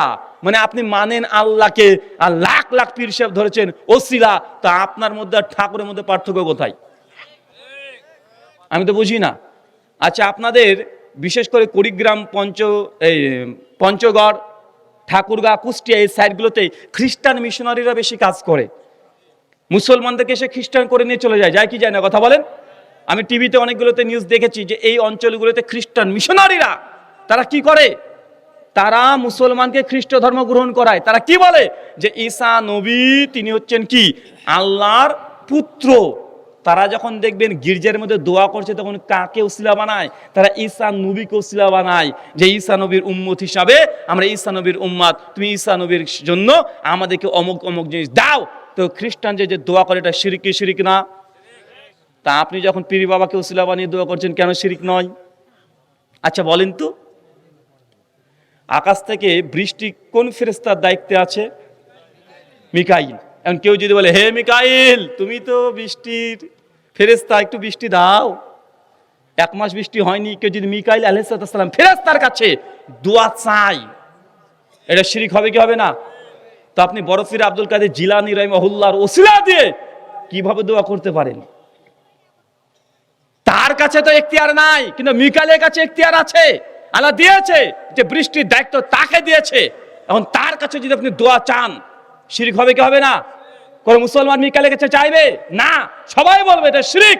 কিন্তু আপনি পীরের দরবারে গিয়ে চাচ্ছেন, আপনি এতটুকু বুঝেন না আপনার পীরের চাইতে মিকালের ক্ষমতা কি কম ছিল নাকি? আলাইহিস সালাম তিনি তো ফেরেশতা, আল্লাহ তাকে দায়িত্ব দিয়েছে। আল্লাহি মুসলমানরা সবচেয়ে বেশি শিরক করে, শিরক ফি দোয়া, দোয়া করতে গিয়ে। কোন সময়? দোয়া করতে গিয়ে সব চাইতে বেশি আমরা শিরকের মধ্যে নিমজ্জিত হয়ে যাই। আর এই জিনিসটাই ইহুদি খ্রিস্টান তারাও আল্লাহ সুবহানাহু ওয়া তাআলাকে বিশ্বাস করার পরে দোয়ার মধ্যেই তারা ওসিলাতে গিয়ে তারা বিভ্রান্ত হয়ে তারা পথভ্রষ্ট হয়েছে। ঈমান বিশুদ্ধ হতে হবে, বিশুদ্ধ ঈমান আনবো ইনশাআল্লাহ। 2 চাচা, নিয়াত খাস আল্লাহর জন্য হতে হবে। ইবাদত কার জন্য করবেন? পীরকে খুশি করার জন্য? পীর বাবা বলেছে তাই? বউকে খুশি করার জন্য? যদি এখন ফজরের নামাজ না পড়ে হুজুর এসে বেত্রা ঘাত দিয়ে মাদ্রাসা থেকে বের করে দেবে এই জন্য না, ইবাদত করবেন নিয়াত খাস আল্লাহর জন্য। ইন্না সলাতি ওয়া নুসুকি ওয়া মাহিয়া ওয়া মামাতি লিল্লাহি রাব্বুল আলামিন। নিশ্চয়ই আমার নামাজ, আমার কুরবানি, আমার হজ যা হবে কার জন্য? আল্লাহর জন্য করতে হবে, দুনিয়ায় কোনো মানুষের খুশি করার জন্য না, নিয়াত খাস আল্লাহর জন্য। এখন বিপদ এখানে, অনেকে আবার বলে যে এরা আহলে হাদিস লামাযাবি, এরা তো নিয়াতই করে না। বলে কি বলে না? কথা বলেন। চাচা, আমরা নিয়াত করি, তবে নিয়াত পড়ি না। কি করি না? আমরা কি করি? নিয়াত করি, নিয়াত পড়ি না। এখন নিয়াত করার পড়ার মধ্যে পার্থক্য বোঝেন? নিয়াত এসেছে আরবি শব্দ নাওয়া থেকে। নাওয়া মানে বিচি, বীজ, বিচি বোঝেন? আমের বিচি। তখন বিচিগুলো মাটির তলায় থাকে না উপরে থাকে? তলায় থাকে। তো নিয়াত থাকবে হৃদয়ের মধ্যে, এটা মুখের জিনিস নয়। নিয়াত করতে হয়, নিয়াত পড়তে হয় না। আমরা বলি নিয়াত করো, আর সমাজে আছে নিয়াত পড়ার কথা। মানুষ নিয়াত পড়ে কি পড়ে না? কথা বলেন। আপনি এখনো বুঝতে পারেননি। ধরেন থানাতে একটা চোরকে ধরে নিয়ে গেছে, পুলিশ তাকে বেধড়ক পেটাচ্ছে, আর চোর চিৎকার মেরে বলছে স্যার ছেড়ে দেন, আর জিন্দেগিতে চুরি করবো না, ছেড়ে দেন স্যার, কখনো আর চুরি করবো না। আর মনে মনে চোর বলছে বেটা তুই ছেড়ে দে, তোর বাড়িতে আগে করবো। বলেন তো চোরের নিয়াতটা কোনটা? ও যেটা মুখ দিয়ে বলছে এটা নিয়াত, না ভেতর থেকে বলছে বেটা তুই মারছিস তো ছাড়, তোর বাড়িতে আগে করবো? চোরের নিয়াত কোনটা? আরে যেটা ভেতর থেকে বলছে এটাই নিয়াত, আর মুখ দিয়ে যেটা করছে এটা বাটপাড়ি। তো নিয়াত মুসলমান হবে কোথায়? অন্তর থেকে। মুখ দিয়ে নিয়াতের জায়গা না, অন্তর হচ্ছে নিয়াতের জায়গা। আরে একজন মানুষ আজান হয়েছে, হাইয়া আলাস সালাহ বলেছে, ও দোকানটাকে বন্ধ করে মসজিদের দিকে আসছে। তো কেন আসছে রে ভাই? আর ও তো নিয়াত হয়েছে বলে তো মসজিদের দিকে আসছে, বাকি মানুষ তো আসছে না। কথা বুঝতে পারলেন না ভাইজান? একজন মানুষ এসে অজু করছে, তো অজু করে কি এখন ফুটবল খেলবে চাচা? তো হুজুর বলছে যে এখন নিয়াত করতে হবে, নিয়াত পড়তে হবে। আরে নিয়াত করেছে বলাই তো এসে অজু করছে, আরে মসজিদে ঢুকে পড়েছে। এখনো বলছে হুজুর বলছে এখনো নাকি নিয়াত না পড়লে হবে না। কিবলার দিকে মুখ করেছে, তাকবীর দিয়েছে, দাঁড়িয়ে পড়েছে, তারপরে বলছে নিয়াত হয়নি।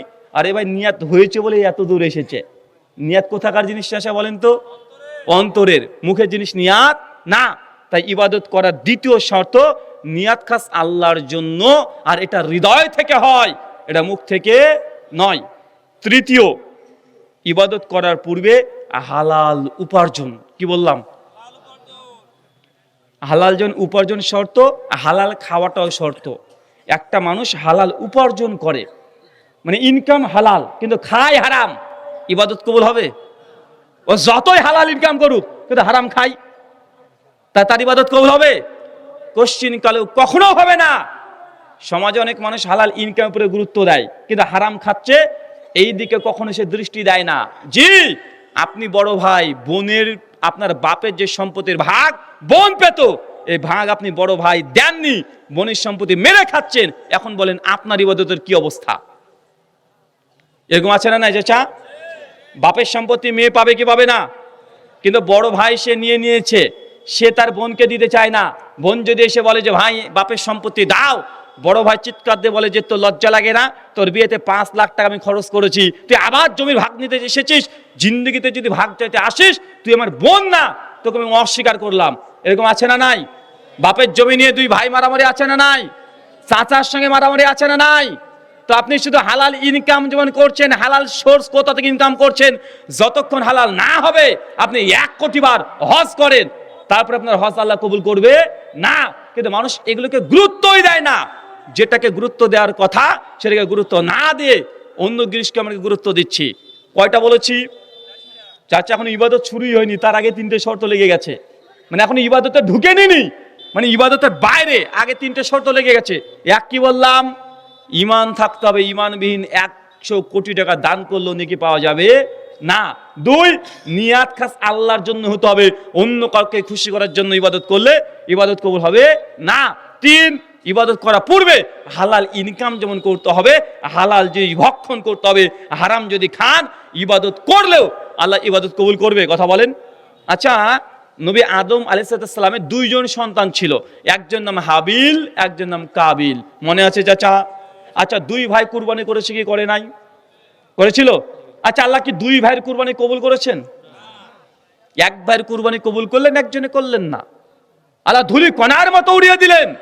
চিন্তা করে দেখেন, পৃথিবীর প্রথম মানুষ, প্রথম নবী, প্রথম সন্তান, প্রথম কুরবানি আল্লাহ একজনে কবুল করছেন, একজনের নষ্ট করে দিচ্ছেন। আরে আমরা তো সেই আদম সন্তান, আমরা যদি প্রত্যেক ইবাদত করি আল্লাহকে কবুল করবে না? আদম নবীর সন্তানের যদি ইবাদত কবুল না হয়, আমি আপনি কোথাকার কে? আমি আপনি কোথাকার কে? অনেকে প্রশ্ন করে, হুজুর 7 ভাগে কুরবানি হবে তো? মানে আপনি 7 ভাগা নিয়ে টেনশনে আছেন। আরে ভাই, গোটা গরু কুরবানি করে দেন। যদি কুরবানি মানে ইবাদত কবুলের শর্ত পূরণ না হয়, গোটা কুরবানি দিয়েও আপনার ইবাদত কবুল হবে না। আপনি তো কুরবানি দিয়ে ওই গোস্ত যতক্ষণ না দাড়ি বাটকাতে তুলতে না পারছেন যে কত কিলো হলো, তত ভিতরটা মানে আনচান আনচান করে, লস হয়ে গেল না তো? আচ্ছা না, না কথা বলেন। আর বাংলাদেশ মানে কুরবানি মানে বিখ্যাত। ওই ঢাকাতে গাবতলী হাটে গরু আছে, মানুষ দেখতে যায়, আর কে কত বড় গরু কিনেছে এটা নিয়ে মেলা হয়, বিশাল ব্যাপার। আচ্ছা না, না কথা বলেন। গরুর নাম আবার ডন। হ্যাঁ, চিন্তা করেছেন? মানে কুরবানি এখন হয়ে গেছে লৌকিকতা। হয়েছে কি হয় নাই? এটা লৌকিকতা। আর আপনি একটা গরু কিনেছেন 1.5 লক্ষ টাকা দিয়ে, যদি হচ্ছে ওই গরুর দাম বাংলা ইন্ডিয়াতে দাম 35,000 টাকা। মানে আপনাদের এখানে 4 মণ যদি গরু হয়, দাম কত নেন? কত? 1 লাখ। আমাদের কাছে মোটামুটি ওই 27 থেকে 30,000 পেয়ে যাই। মাংস কত কিলো? 700, 180, 90। কত বলেন তো? 180, 90 ভালোভাবে যদি বেছে বেছে বেছে বেছে নেন তবে 200 টাকা। আলহামদুলিল্লাহ, খেয়ে আমরা মজা মারছি। আপনারা এখানে আছেন 700, 750 দিয়ে কিনছেন, আমরা ওখান থেকে আগে কম ছিল ভাই। আমাদের মোদিজি আসার পরে দামটা বেড়ে গেছে। আগে যখন 2014 আমরা দেখেছি 60 টাকা, শুধু 60 টাকা কিলো। মোদিজি এসে ডবল করতে করতে করতে দেখছে কারণ এগুলো খায় মুসলমান, দাম বাড়া, ইনকাম তাদের হবে। কথা বুঝতে পারলেন না? যত মানে দাম বাড়াবে তত লাভ কারা হবে? মানে মুসলমান খাবে, তোরা খা, তারা ইনকাম করে নিচ্ছে। তো যাই হোক, আপনাকে যে কথা বলছি যে কুরবানি আপনি যখন দিচ্ছেন, এই কুরবানি নিয়ে যদি লৌকিকতা থাকে, 1 ভাগা 7 ভাগা এই মশলা অনেক পরে, গোটা গরু যদি কুরবানি করে দেন আর তার মধ্যে যদি ইখলাস না থাকে, আপনার গরু আপনাকে জাহান্নামে নিয়ে যাবে। কোথায় নিয়ে যাবে? কোথায়? জাহান্নামে নিয়ে যাবে। মিশকাত হাদিস 212, আল্লাহ নবী বলেছেন কিয়ামতের মাঠে 3 শ্রেণী মানুষকে আল্লাহ আগে তুলবেন। প্রথম 1 শ্রেণী মানুষ আছে যে দানবীর, অনেক দান করেছে। আল্লাহ জিজ্ঞাসা করবে, বেটা তোকে এত সম্পত্তি দিয়েছি, কি করেছিস? ও গর্ব করে বলবে, আল্লাহ তুমি যেমন আমাকে টাকা দিয়েছো, আমি তো দান করেছি, এমন কোনো জায়গা নাই যে আমি দান করি নাই। আল্লাহ বলবে, আনতা কাযাবতা, তুই মিথ্যা কথা বলছিস, তুই মিথ্যুক, তুই তো দান করেছিলি। মানুষ তোকে দানবীর বলবে, এটা শোনার জন্য, আমাকে খুশি করার জন্য তো নয়। দেখ, গোটা মানুষ তোকে দানবীর বলে পৃথিবীতে, ঠিক তোর নামে মসজিদ মাদ্রাসা সব আছে, তোর নামে আছে, তুই যা চেয়েছিস আমি তাই দুনিয়াতে দিয়েছি। অতএব ফেরেশতা একে ধরে জাহান্নামে নিক্ষেপ করো। ফেরেশতা তাকে টেনে হিসড়ে উল্টে জাহান্নামে নিক্ষেপ করে দিবে। ভাই বলেন তো কাকে? দানবীর। অথচ সহিহ বুখারীর হাদিস, আল্লাহ দিয়ে বলছে সাদকাতু বুরহান, দান হচ্ছে দলিল। মানে জান্নাতের দলিলের নাম কি? যে জান্নাত যেতে চান দলিলের নাম কি? দান। নবী এই মুখ দিয়ে একবার বলছেন দান হচ্ছে দলিল, আবার এই মুখ দিয়ে বলছেন দান করে একজন ব্যক্তি জাহান্নামে যাচ্ছে। আল্লাহ নবী বলছেন দান হচ্ছে এমন পাওয়ার আছে, দানের এমন ক্ষমতা, কেউ যদি দুনিয়াতে দান করে, কবর যখন আযাব দিতে আসবে, দান ঢালের মতো মাঝখানে দাঁড়িয়ে যাবে, চাপ দিতে যাবে, আপনার চাপ লাগবে না। এই যে দানের ক্ষমতা, চিন্তা করতে পারছেন? সে বুখারী 660 নম্বর হাদিস, আল্লাহ নবী হচ্ছে 7 শ্রেণীর মানুষকে আল্লাহ আরশের নিচে স্থান দেবে। তার মধ্যে এক কোয়ালিটি, যে ডান হাত দিয়ে দান করেছে, বাম হাত বুঝতে পারেনি, তাকে আল্লাহ আরশের নিচে স্থান দেবে। মানে দানের ক্ষমতা নাই এমন কোনো জায়গা নাই। কবরে দান ঢাল হয়ে আপনাকে আযাব থেকে রক্ষা করবে। কিয়ামতের মাঠে আল্লাহর আরশের নিচে ছায়া দিয়ে দিবে। দান জান্নাতে প্রবেশ করবেন, ফেরেশতা যে জিজ্ঞাসা করে কোথায় যাবে জান্নাত, যে জান্নাত মানে দলিল কোথায়, আপনি তখন দলিল দেখাবেন, এই যে আমি দান করেছি, এই যে আমার দলিল, আপনি জান্নাতে যাবেন। দানের এত ফজিলত যে দানের সব জায়গায় কার্যকরী হয়, অথচ আল্লাহ নবী বলছে দান করে জাহান্নামে যাবে। তার মানে দান কয় কোয়ালিটির হলো? মুসলমান মসজিদে দান করতে ভালো লাগে না মাজারে দান করতে বেশি ভালো লাগে? হ্যাঁ, বললেই হবে। মসজিদে দান করতে কি বেশি স্বাচ্ছন্দ্য বোধ করেন, স্বেচ্ছায় দান, না মাজারে? আরে বাঙালি, আমরা যা বাঙালি আছি না, মসজিদের জন্য যদি ইমাম সাহেব যায় যে হুজুর ভাইজান দেখেন ছাদ ঢালাই করতে হবে, 15 লক্ষ টাকা লাগবে, ওই লোকটাই এমনভাবে হুজুরের দিকে তাকাবে, মনে করছে হুজুরের বাপের বিল্ডিং তুলবে, ওই জন্য চাইতে গেছে। ভাই আসেন না, কথা বলেন। আরে হুজুর, আপনাদের কাজই শুধুমাত্র এই রশিদ দিয়ে সারা জীবন ঘুরে বেড়ালে হবে? আপনাদের কোনো কাজ নেই? কি করবেন কি করবেন? বলছে এই ছাদ ঢালাই দিতে হবে। আরে কয়দিন আগে তো আপনাকে একবার টাকা দিলাম না কয়দিন আগে? হুজুর বলছে যে ওটা তো গত বছরে, মানে 1 বছর আগে দিয়েছে, বলছে কয়দিন আগে। চিন্তা করেছেন ভাই, এমন আছে না নাই? ওই যে কত টাকা খরচ হবে? 15 লাখ টাকা। ও আচ্ছা ঠিক আছে, এই নেন এই 50 টাকা নেন। বেটা শুনছে 15 লাখ টাকা লাগবে, দিচ্ছে 50 টাকা। কত ভাব আছে না নাই, কথা বলেন। আর পীরের দরবারে গিয়ে দেখেন গা, গোটা গরু ছাগল সব দুম্বা যা আছে সব জোড়ায় জোরে দিয়ে আসে কি আসে না? মানে মাজারে যেগুলো দেয় ভক্তি দিয়ে দেয়, আর মসজিদে যেগুলো দেয় তাকে জোর করে নিতে হয়, আসে না নাই? দেবের মসজিদ মাদ্রাসায় চাইতে গেলে হুজুরদের একদম কবিতা বলতে হয়, গজল বলতে হয়, হাত ধরতে হয়, পা ধরতে হয়, মানে যা মন যায় তাই করে তাকে পাম দিয়ে উপরে তোলার পরে তার পকেট থেকে টাকা বের হয়। কিন্তু মাজারে যত টাকা যায়, গরু যায়, ছাগল যায়, ভাই এত কেউ এই সব কিছু করে না। তার মানে বুঝতে হবে ইমানের লেভেল আমাদের কোন দিকে চলে গেছে। আমরা দান করছি, দান করে জান্নাতে যাওয়া যায়, দান করে জাহান্নামে যাওয়া যায়। আপনার দান কোন খাতে যাচ্ছে এটা আপনি বিশ্লেষণ করে দেখবেন, আমি আপনাকে বলতে যাব না। তার মানে বুঝলাম ইবাদত করেও মানুষ জাহান্নামে যাবে কি যাবে না? সূরা গাশিয়া প্রথম 3টে আয়াত পড়ে দিবেন, 88 নম্বর সূরার। জুমার দিন ইমাম সাহেব প্রত্যেকেই পড়ে আমিলাতুন নাসিবা। আল্লাহ বলছেন যে এক শ্রেণীর ইবাদত গুজার বান্দা আছে যারা ইবাদত করে করে ক্লান্ত হয়ে গেছে। চিন্তা করেন কত বড় ইবাদত গুজার বান্দা, ইবাদত এত পরিমাণে করেছে, এত পরিমাণে ইবাদত করে যে ক্লান্ত হয়ে গেছে। আপনি কোনো ক্লান্ত হন? আপনি তো দুষ্টু মানুষ, আপনি তো কোন রকম ইমাম হিসেবে সালাম ফেরানো একদিকে হয় নাই, আপনার 2 দিকে সালাম ফিরে উঠে চলে যাচ্ছেন, আছে না নাই, কথা বলেন। ইমাম সাহেব যদি রুকুতে গিয়ে একটু দীর্ঘক্ষণ যদি তসবিহ তাহলিল করে, পেছন থেকে মুসল্লিরা ভাবছে কি আবার ইমাম সাহেবকে হার্ট অ্যাটাক করলো নাকি, উঠে না কেন, মানে টেনশনে পড়ে গেছে। একটু যদি লম্বা সময় যদি সিজদাতে গিয়ে পড়ে থাকে, ভাবছে কি আবার ইমাম সাহেব ভুলে গেল নাকি, না ঘুমিয়ে গেল, পেছন থেকে বা আছে না নাই, কথা বলেন। তো আপনার মতো গাফেল মুসল্লি তো ওয়াইল নামক জাহান্নামে যাবে, সূরা মাউনে আছে। কিন্তু আল্লাহ এখানে আবার বলছে আমিলাতুন নাসিবা, মানে এত ইবাদত করেছে, ইবাদত করে করে ক্লান্ত হয়ে গেছে। তারপরে কি বলছে? তাসলা নারান হামিয়া, আমি আল্লাহ ওই ব্যক্তিকে ধরেও জাহান্নামে দেব। ইবাদত করে ক্লান্ত হয়েছে অথচ সে জাহান্নামে যাবে। আল্লাহর কোরআন বলছে সূরা গাশিয়া আয়াত নাম্বার 1, 2, 3, প্রত্যেক জুমার দিন এই আয়াত আপনাকে আরবিতে শোনানো হয়, বাংলা আপনি বুঝেননি। বাংলা এটাই বলছে যে তাকেও জাহান্নামে নিক্ষেপ করবে। তাহলে কে জাহান্নামে যাবে?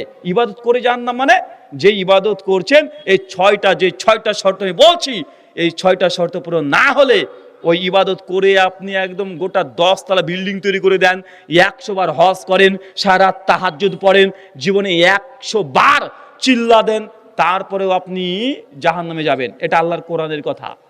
ভেতরে যদি একটু ভয় ডর যদি থাকে, ইবাদত করার আগে চিন্তা করে দেখবেন। কটা শর্ত বললাম? 1 ঈমান, বিশুদ্ধ হতে হবে। আবু জাহেলের মতো ঈমান যেন না থাকে।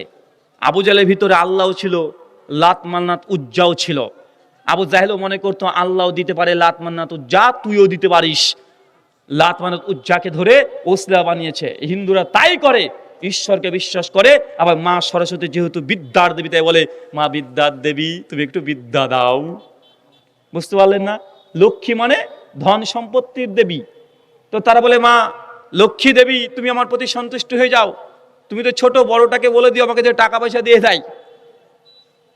এরকম যেন আপনার ভেতরে যেন না থাকে। 2, নিয়াত খাস আল্লাহর জন্য হতে হবে। বউকে খুশি করার জন্য জুম্মাতে গিয়ে কোনো লাভ নেই। সবাই যাচ্ছে তাই আমাকে যেতে হবে, মানে না হলে মানুষ কি বলবে, এই জন্য নামাজ পড়ে 5 পয়সা লাভ নেই, তবে নামাজ জাহান্নামে নিয়ে যেতে পারে। 3, কি বলেছি, হালাল খাওয়া যেমন গুরুত্বপূর্ণ, হালাল উপার্জন তেমন সেম গুরুত্বপূর্ণ।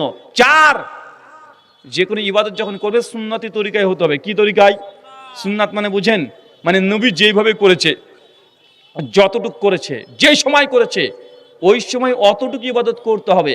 আপনি যদি মনে করেন হুজুর ইবাদত করা তো ভালো কাজ, বেশি করলে ক্ষতি কি?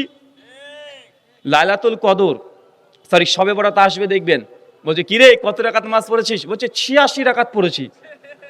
বলছে তুই 86? আমি তো 110 রাকাত পড়েছি রে। মানে ও ভাবছে যত নামাজ পড়বে তত নাকি। কোরআন মাজিদে কোন আয়াত পেয়েছেন যে অধিক পরিমাণে ইবাদত করবে দাখালাল জান্নাহ, সে জান্নাতে যাবে? নাই। আল্লাহ বলছেন কোরআন মাজিদে, আল্লাযী খালাকাল মাউতা ওয়াল হায়াতা লিয়াবলুয়াকুম আইয়ুকুম আহসানু আমালা। যে মানুষের আমি মৃত্যু আর জন্ম সৃষ্টি করেছি, কে বেশি ইবাদত করে এটার জন্য নয়, আহসানু আমালা, কে উত্তম আমল করে, ভালো আমল করে। ভালো আমল কোনটা? মাতাকুমুর রাসূলু ফাখুযুহু ওয়া মা নাহাকুম আনহু ফান্তাহু। আমার নবী যতটুকু দিয়েছে ততটুকু গ্রহণ করো, আর যা দেয় নাই ও যতই ভালো হোক মানা যাবে না। কেন? কারণ নবী আমার চাইতে অনেক বেশি বুঝতেন, আমি নবীর চাইতে বেশি বুঝি। কথা বলেন, আপনি নবীর চাইতে বেশি বুঝেন?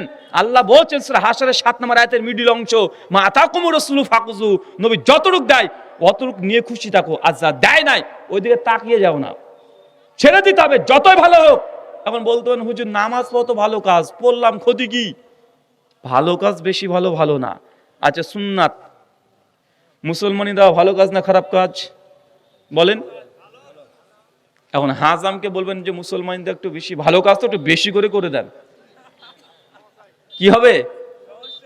ফরজ বাতিল হয়ে যাবে রে ভাই, বিয়ে হবে না। আর বউ যদি ভুল করে হয়েও যায়, বাসরাতে বউ পালিয়ে যাবে, যাবে কি যাবে না? বেশি ভালো ভালো নয়, যতটুকু আছে লিমিটের মধ্যে থাকবেন। চাচা বাংলাদেশে 5 ওয়াক্ত নামাজ আপনারা পড়েন তাই না? ফরজ নামাজ কত রাকাত তো না বেশি? আচ্ছা জুমার দিন কত রাকাত? 15 রাকাত। এখন কেউ যদি বলে জুমার দিন তো ছুটির দিন, তা আমি এখানে জুমার দিন আজকে 2 রাকাত পড়বো। এখন কোন যদি আল্লাহর ওলি 32 হাত পাগড়ি পরে ধবধবে সাদা জুব্বা হাব্বা পরে সে যদি বলে শোনেন আজকে জুমার নামাজ 4 রাকাত পড়বো, তার পিছনে নামাজ পড়বেন? কেন পড়বেন না ভাই? আরে ভাই নামাজ পড়ছে, নামাজ পড়া কি খারাপ কাজ নাকি? কি পড়ছে? নামাজ পড়ছে। আরে প্রতিদিন তো জোহরে 4 রাকাতই পড়তেন, 4 রাকাতই পড়েন, আজকে জুমার দিন যদি 4 রাকাত জুমা পড়ে নামাজ হবে না বাতিল? নেকি হবে না গুনাহ হবে? তার মানে বোঝা যাচ্ছে নামাজ পড়লে গুনাহ হয়। কেন? যদি রাসূলের বিরুদ্ধে চলে যান, নবী যা দেয় নাই তার যদি অতিরিক্ত করেন, পাপ হবে না নেকি হবে? কিন্তু আপনি বুঝেন না অন্য জায়গাতে, আপনি অন্য জায়গায় মনে করেন যে যা করব ভালো কাজ করলে ক্ষতি কি? চাচা করলে ক্ষতি আছে, যেটা হাদিসে নাই, যেটা কোরআনে নাই, নবী দেয় নাই, ওটা ভালো হলেও করা যাবে না। আচ্ছা মাগরিবের নামাজ ক রাকাত পড়েন? জোহর কত রাকাত পড়েন? 4, আসরও 4, এশাও 4। এখন কেউ যদি মুন্ডলি করে বলে আরে জোহর পড়লাম 4, আসর পড়লাম 4, এশা পড়বো 4, মাঝখানে বেটা মাগরিব 2 কেন 3, তো কই 4 পড়ে দেব, নামাজ হবে না বাতিল? নেকি হবে না গুনাহ হবে? ফেরেশতারা কবরে রেডি থাকবে, একদম 4-6 মারবে আপনাকে নিয়ে, তুই মাতব্বারি করেছিস নবীর ওপরে, আরে নবী দিয়েছে 3 আর তুই বেশি বুজুর্গি দেখা থেকে 4 রাকাত পড়েছিস, আপনি তো জাহান্নামে যাবেন, তো যাবেন। ফেরেশতা টানা হেসা করে নিয়ে আপনি জাহান্নামে নিয়ে যাবে। কেন? আপনি বলতে পারবেন না যে আল্লাহ ভালো কাজই তো করেছি, তোমার জন্যই তো নামাজ পড়েছি। তো ভাই ভালো যতটুকু আল্লাহ দিয়েছে অতটুকুই ভালো, আর যতটুকু দেয়নি নামাজ হলেও সেটা কি হবে? এটা গুনাহ হবে। চাচা রোজা রাখা ভালো কাজ না খারাপ কাজ? ধরেন আপনাদের এলাকাতে 6টা 2 মিনিটে ইফতারের টাইম, মসজিদে আজান দিয়ে দিয়েছে, আর আপনি বলছেন আমি পেটুক নাকি, আমি আল্লাহকে দেখিয়ে দেব যে আমি আরো বড় আল্লাহর ওলি, দিয়ে 6টা 2 বাদ দিয়ে 8টা 2 ইফতার করছেন। বলেন তো আপনার কি হবে? আবার রোজা হবে না বাতিল? যদি বলেন আরে ভাই 6টা 2 করেছি, আমি তো ভালো কাজই করেছি রে 2 ঘন্টা, আর 2 ঘন্টা না খেয়ে দেখেছি, এখন 2 ঘন্টা না খেয়ে থাকার জন্য রোজা হয়েছে না বাতিল হবে? নেকি হবে না গুনাহ হবে? আপনি কি বুঝতে পারছেন শরীয়ত কি জিনিস? এখানে আঙ্গুল ঢোকানোর জায়গা নেই। কারণ আলিয়াম আকমালতু লাকুম দীনাকুম, নবীকে দিয়ে আল্লাহ দ্বীন ইসলামকে কি করেছে? পরিপূর্ণ করেছে। সূরা মাইদা 3 নম্বর আয়াতের মিডল অংশ, দ্বীন ইসলামকে মুকাম্মাল করে দিয়েছে। এর মধ্যে কোনো বুজুর্গি আর চলবে না, যা আছে শুধু দেখবেন নবী করেছে কিনা, সাহাবীরা করেছে কিনা। যদি করে তবে ভালো, যদি না করে বাহ্যিক দিক থেকে মনে হচ্ছে ভালো, তবে সেটা ভালো না। কি বললাম কথা বলেন সবাইকে? তবে সেটা কি ভালো না? ভালো একটাই, কোরআন সুন্নাতে থাকতে হবে। আল্লাহ সুবহানাহু ওয়া তাআলা বোঝার তৌফিক দান করে, আমিন। 4 নাম্বার হয়েছে 5 নাম্বার, ইবাদত করার পূর্বে বিদাতকে বর্জন করা। কি করতে হবে? বিদাত আর বোঝাচ্ছি না, এই বিষয়ে একাধিক আমাদের আলোচনা আছে, ইউটিউব থেকে শুনে নেবেন। 6 নাম্বার শিরিক থেকে বেঁচে থাকা। শিরিক করা যাবে না, মানে তাবিজ ঝুলাতে পারবেন না চাচার। কি করতে হবে? ঝাড়ফুঁক নিতে হবে, রুকিয়া করতে হবে। নবী তাবিজ দেয়নি, নবী ঝাড়ফুঁক দিয়েছে। কি দিয়েছে? ঝাড়ফুঁক দিয়েছে। তাবিজ মান তাওয়াল্লাকা তাইমাতান ফাকাদ আশরাক, যে ব্যক্তি তাবিজ ঝুলিয়েছে সে ব্যক্তি কি করেছে? শিরিক করেছে। জামে তিরমিজি 2072 নম্বর হাদিস। এই 6টা শর্ত যদি পূরণ করেন, 1 টাকা দান করেন, আল্লাহ 700 গুণ ফিরিয়ে দিবে। 6 শর্ত পূরণ না হলে 1 টাকা দান করেন, ওই দান আপনাকে জাহান্নামে নিয়ে যাবে। কথা বুঝতে পারলেন না মনে হয়? বুঝতে পারলেন কি? আচ্ছা বলেন তো, 6টা যে শর্ত বললাম, শুধু এই শর্ত কটা নাম বলেন, হেডিং গুলো বলেন, কে বলতে পারবেন? আপনি পারবেন? এই সবাই না, একজন একজন করে বলেন। 1, ঈমান আনা। 2, নিয়াত খাস আল্লাহর জন্য। 3, শুধু হালাল উপার্জন, মানে হালাল উপার্জন যেমন হবে, খাওয়া দাওয়া হালালি করতে হবে। জি। 4, তাই 5 থেকে টুকলি দেবেন না কেউ, চেষ্টা করেন হবে। পেটে আসছে মুখে আসছে না। 4 নম্বরটা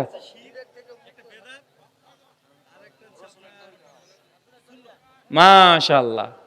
যাই হোক, সিরিয়াল এদিক ওদিক হলেও ঠিক হয়েছে 6টা। আচ্ছা, একজন সিরিয়াল মেনটেন করে কে বলতে পারবেন? আপনি হুজুর মানুষ, মৌলানা, মোটা আধা মৌলানা। আচ্ছা ওঠেন, আধা ওঠেন, ওঠেন ওঠেন ওঠেন, সমস্যা নেই। মাশাআল্লাহ। 1, বিশুদ্ধ ঈমান। 2, খাস নিয়াত হবে আল্লাহর জন্য। 3, হালাল উপার্জন, হালাল জিনিস ভক্ষণ। 4, সুন্নাত মেনটেন করে প্রত্যেক ইবাদত করতে হবে। 5, বিদআত থেকে মুক্ত থাকতে হবে। 6, শিরক না করা। মাশাআল্লাহ, অনেক কনফার্ম 6 বলছি। ইসমাইল আছে? 2 জন ভাই যারা প্রশ্ন উত্তর দিয়েছে, এই ভাই আর ওই ভাই। আমার বই মৃত ব্যক্তির জন্য জীবিতদের করণীয় এবং বর্জনীয়, এই বই 2 ভাইকে 2টো দিয়ে দেন। 2টো দিয়ে দাও ওই 2 ভাইকে। জি, শুকরান। এখন হবে প্রশ্ন উত্তর পর্ব, হবে না ছুটি ঘন্টা? জি, প্রশ্ন উত্তর হবে। আচ্ছা, কেউ একজন পড়েন তো প্রশ্ন, মাইক্রোফোন নিয়ে। জি, আপনি পড়েন। এইখান দেন। আমি প্রশ্ন পড়ি না, কারণ আমি প্রশ্ন পড়লে বলে হুজুর নিজের মতো করে বেছে বেছে নিয়ে দিয়েছে। কেটে কি লাভ লেটার নাকি? ও আচ্ছা, এখন আমার মানে পার্সোনাল কিছু নেওয়াটা রিস্ক। জি,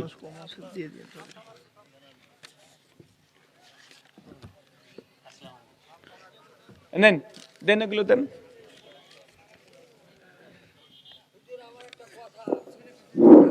লিখিত লিখিত লিখিত চাচা, লিখিত আপনি প্রশ্ন করবেন? আচ্ছা, 2টি প্রশ্ন হোক, তারপর আপনি দিবেন, ঠিক আছে? 2টোর পরে। জি ভাই, 2টো শুরু করে দেন তো। আচ্ছা, পানির বোতল আছে? পানি স্টেজে পানি লাগবে না, এত মানুষ। জি, শুরু। আসসালামু আলাইকুম। ওয়ালাইকুম আসসালাম। তাকবীরের তাহরিমার পরে কোথায় হাত বাঁধবে সহিহ হাদিসের আলোকে জানাবেন। যারা নাভির নিচে হাত বাঁধে তাদের হুকুম কি? সালাত শুরু করেছেন, আল্লাহু আকবার। এখন হাতটা কোথায় বাঁধবেন? কপালে বাঁধেন।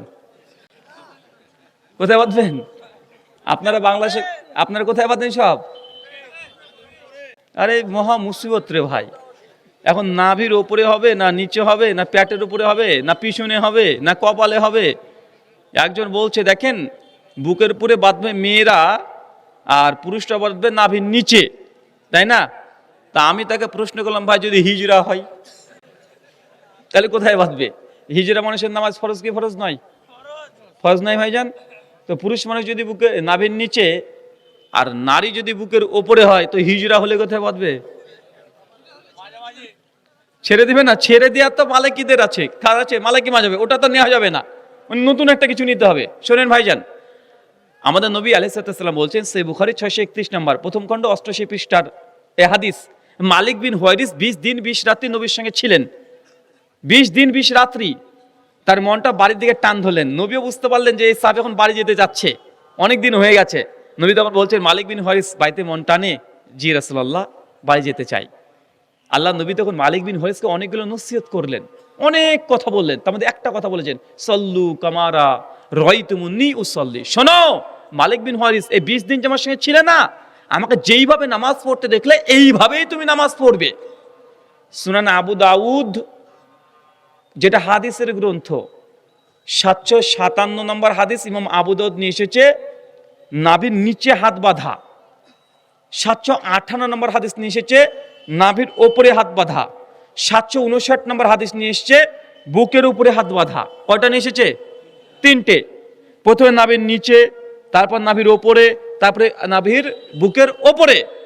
আল্লাহি, এখন আপনি আবু দাউদ খুলে দেখেন, ইসলামিক ফাউন্ডেশন থেকে অনুবাদ করা আছে, বা এখন যে কোনো জায়গা থেকে সুনান আবু দাউদ নিয়ে আসেন, খুলেন দেখেন, না পেলে আমার জিওয়াটাকে কেটে দিবেন। তবে দারুল দেওবন্দের নুসখা নয়, কারণ ওখান থেকে তুলে দেওয়া হয়েছে। যেটা সৌদি আরবের নুসখা আছে, বৈরুতে ছাপা, মিস্রি থেকে ছাপা, মাকতাই শামলা থেকে, দারুস সালাম থেকে, যে কোনো, এমনকি শেখ সোহাইব আরনাউতের তাহাকিক সুনান আবু দাউদ খোলেন, 3টে হাদিস নিয়ে আসার পরে নাভির নিচে নাভির উপরে হাদিস বলার পরে ইমাম আবু দাউদ যিনি হাদিসের গ্রন্থ লিখছেন ওইখানে লিখে দিচ্ছেন, হাযা হাদিসুন যায়িফুন, এই হাদিস যায়িফ। কেন যায়িফ? ওই কারণ ওখানে উল্লেখ করা আছে। ইমাম আবু দাউদ বলছেন এই হাদিসের মধ্যে একজন রাবি আছে যার নাম আব্দুর রহমান ইবনে ইসহাক আল কুফি আল কুরাইশি আল ওয়াসিতি, তাকে ইমাম আহমদ, ইমাম শুবা মুনকারুল হাদিস বলেছে। তো ভাইজান বলেন তো, যিনি হাদিসের বই লিখলেন উনি বলছেন নাভির নিচে আর ওপরে হাত বাঁধা হাদিস কি যায়িফ। উনি বলছেন, আমি বলছি না। কে বলছে? ইমাম আবু দাউদ। বুকের উপরে হাদিসটা নিয়ে এসেছে, কোনো মন্তব্য করেনি। জাফর আহমেদ উসমানী আল হানাফি তার এলাউস সুনানের মুকাদ্দামাতে লিখছেন যে ইমাম আবু দাউদ যখন কোনো হাদিস নিয়ে আসার পরে সুকুত থাকে, কোনো মন্তব্য করে না, মাসলাকে হানাফ তথা হানাফিদের নিকটে সেই হাদিসটা হাসান। সেই হাদিসটা কি? মানে উত্তম, ভালো, মানা যাবে। তো ইমাম আবু দাউদ 3টে হাদিস নিয়ে এসে 2টোকে যায়িফ বলছে। বুকের উপরে হাদিসটাকে তিনি সুকুত থাকছেন, মানে তার নিকটে কি হাসান বলছে।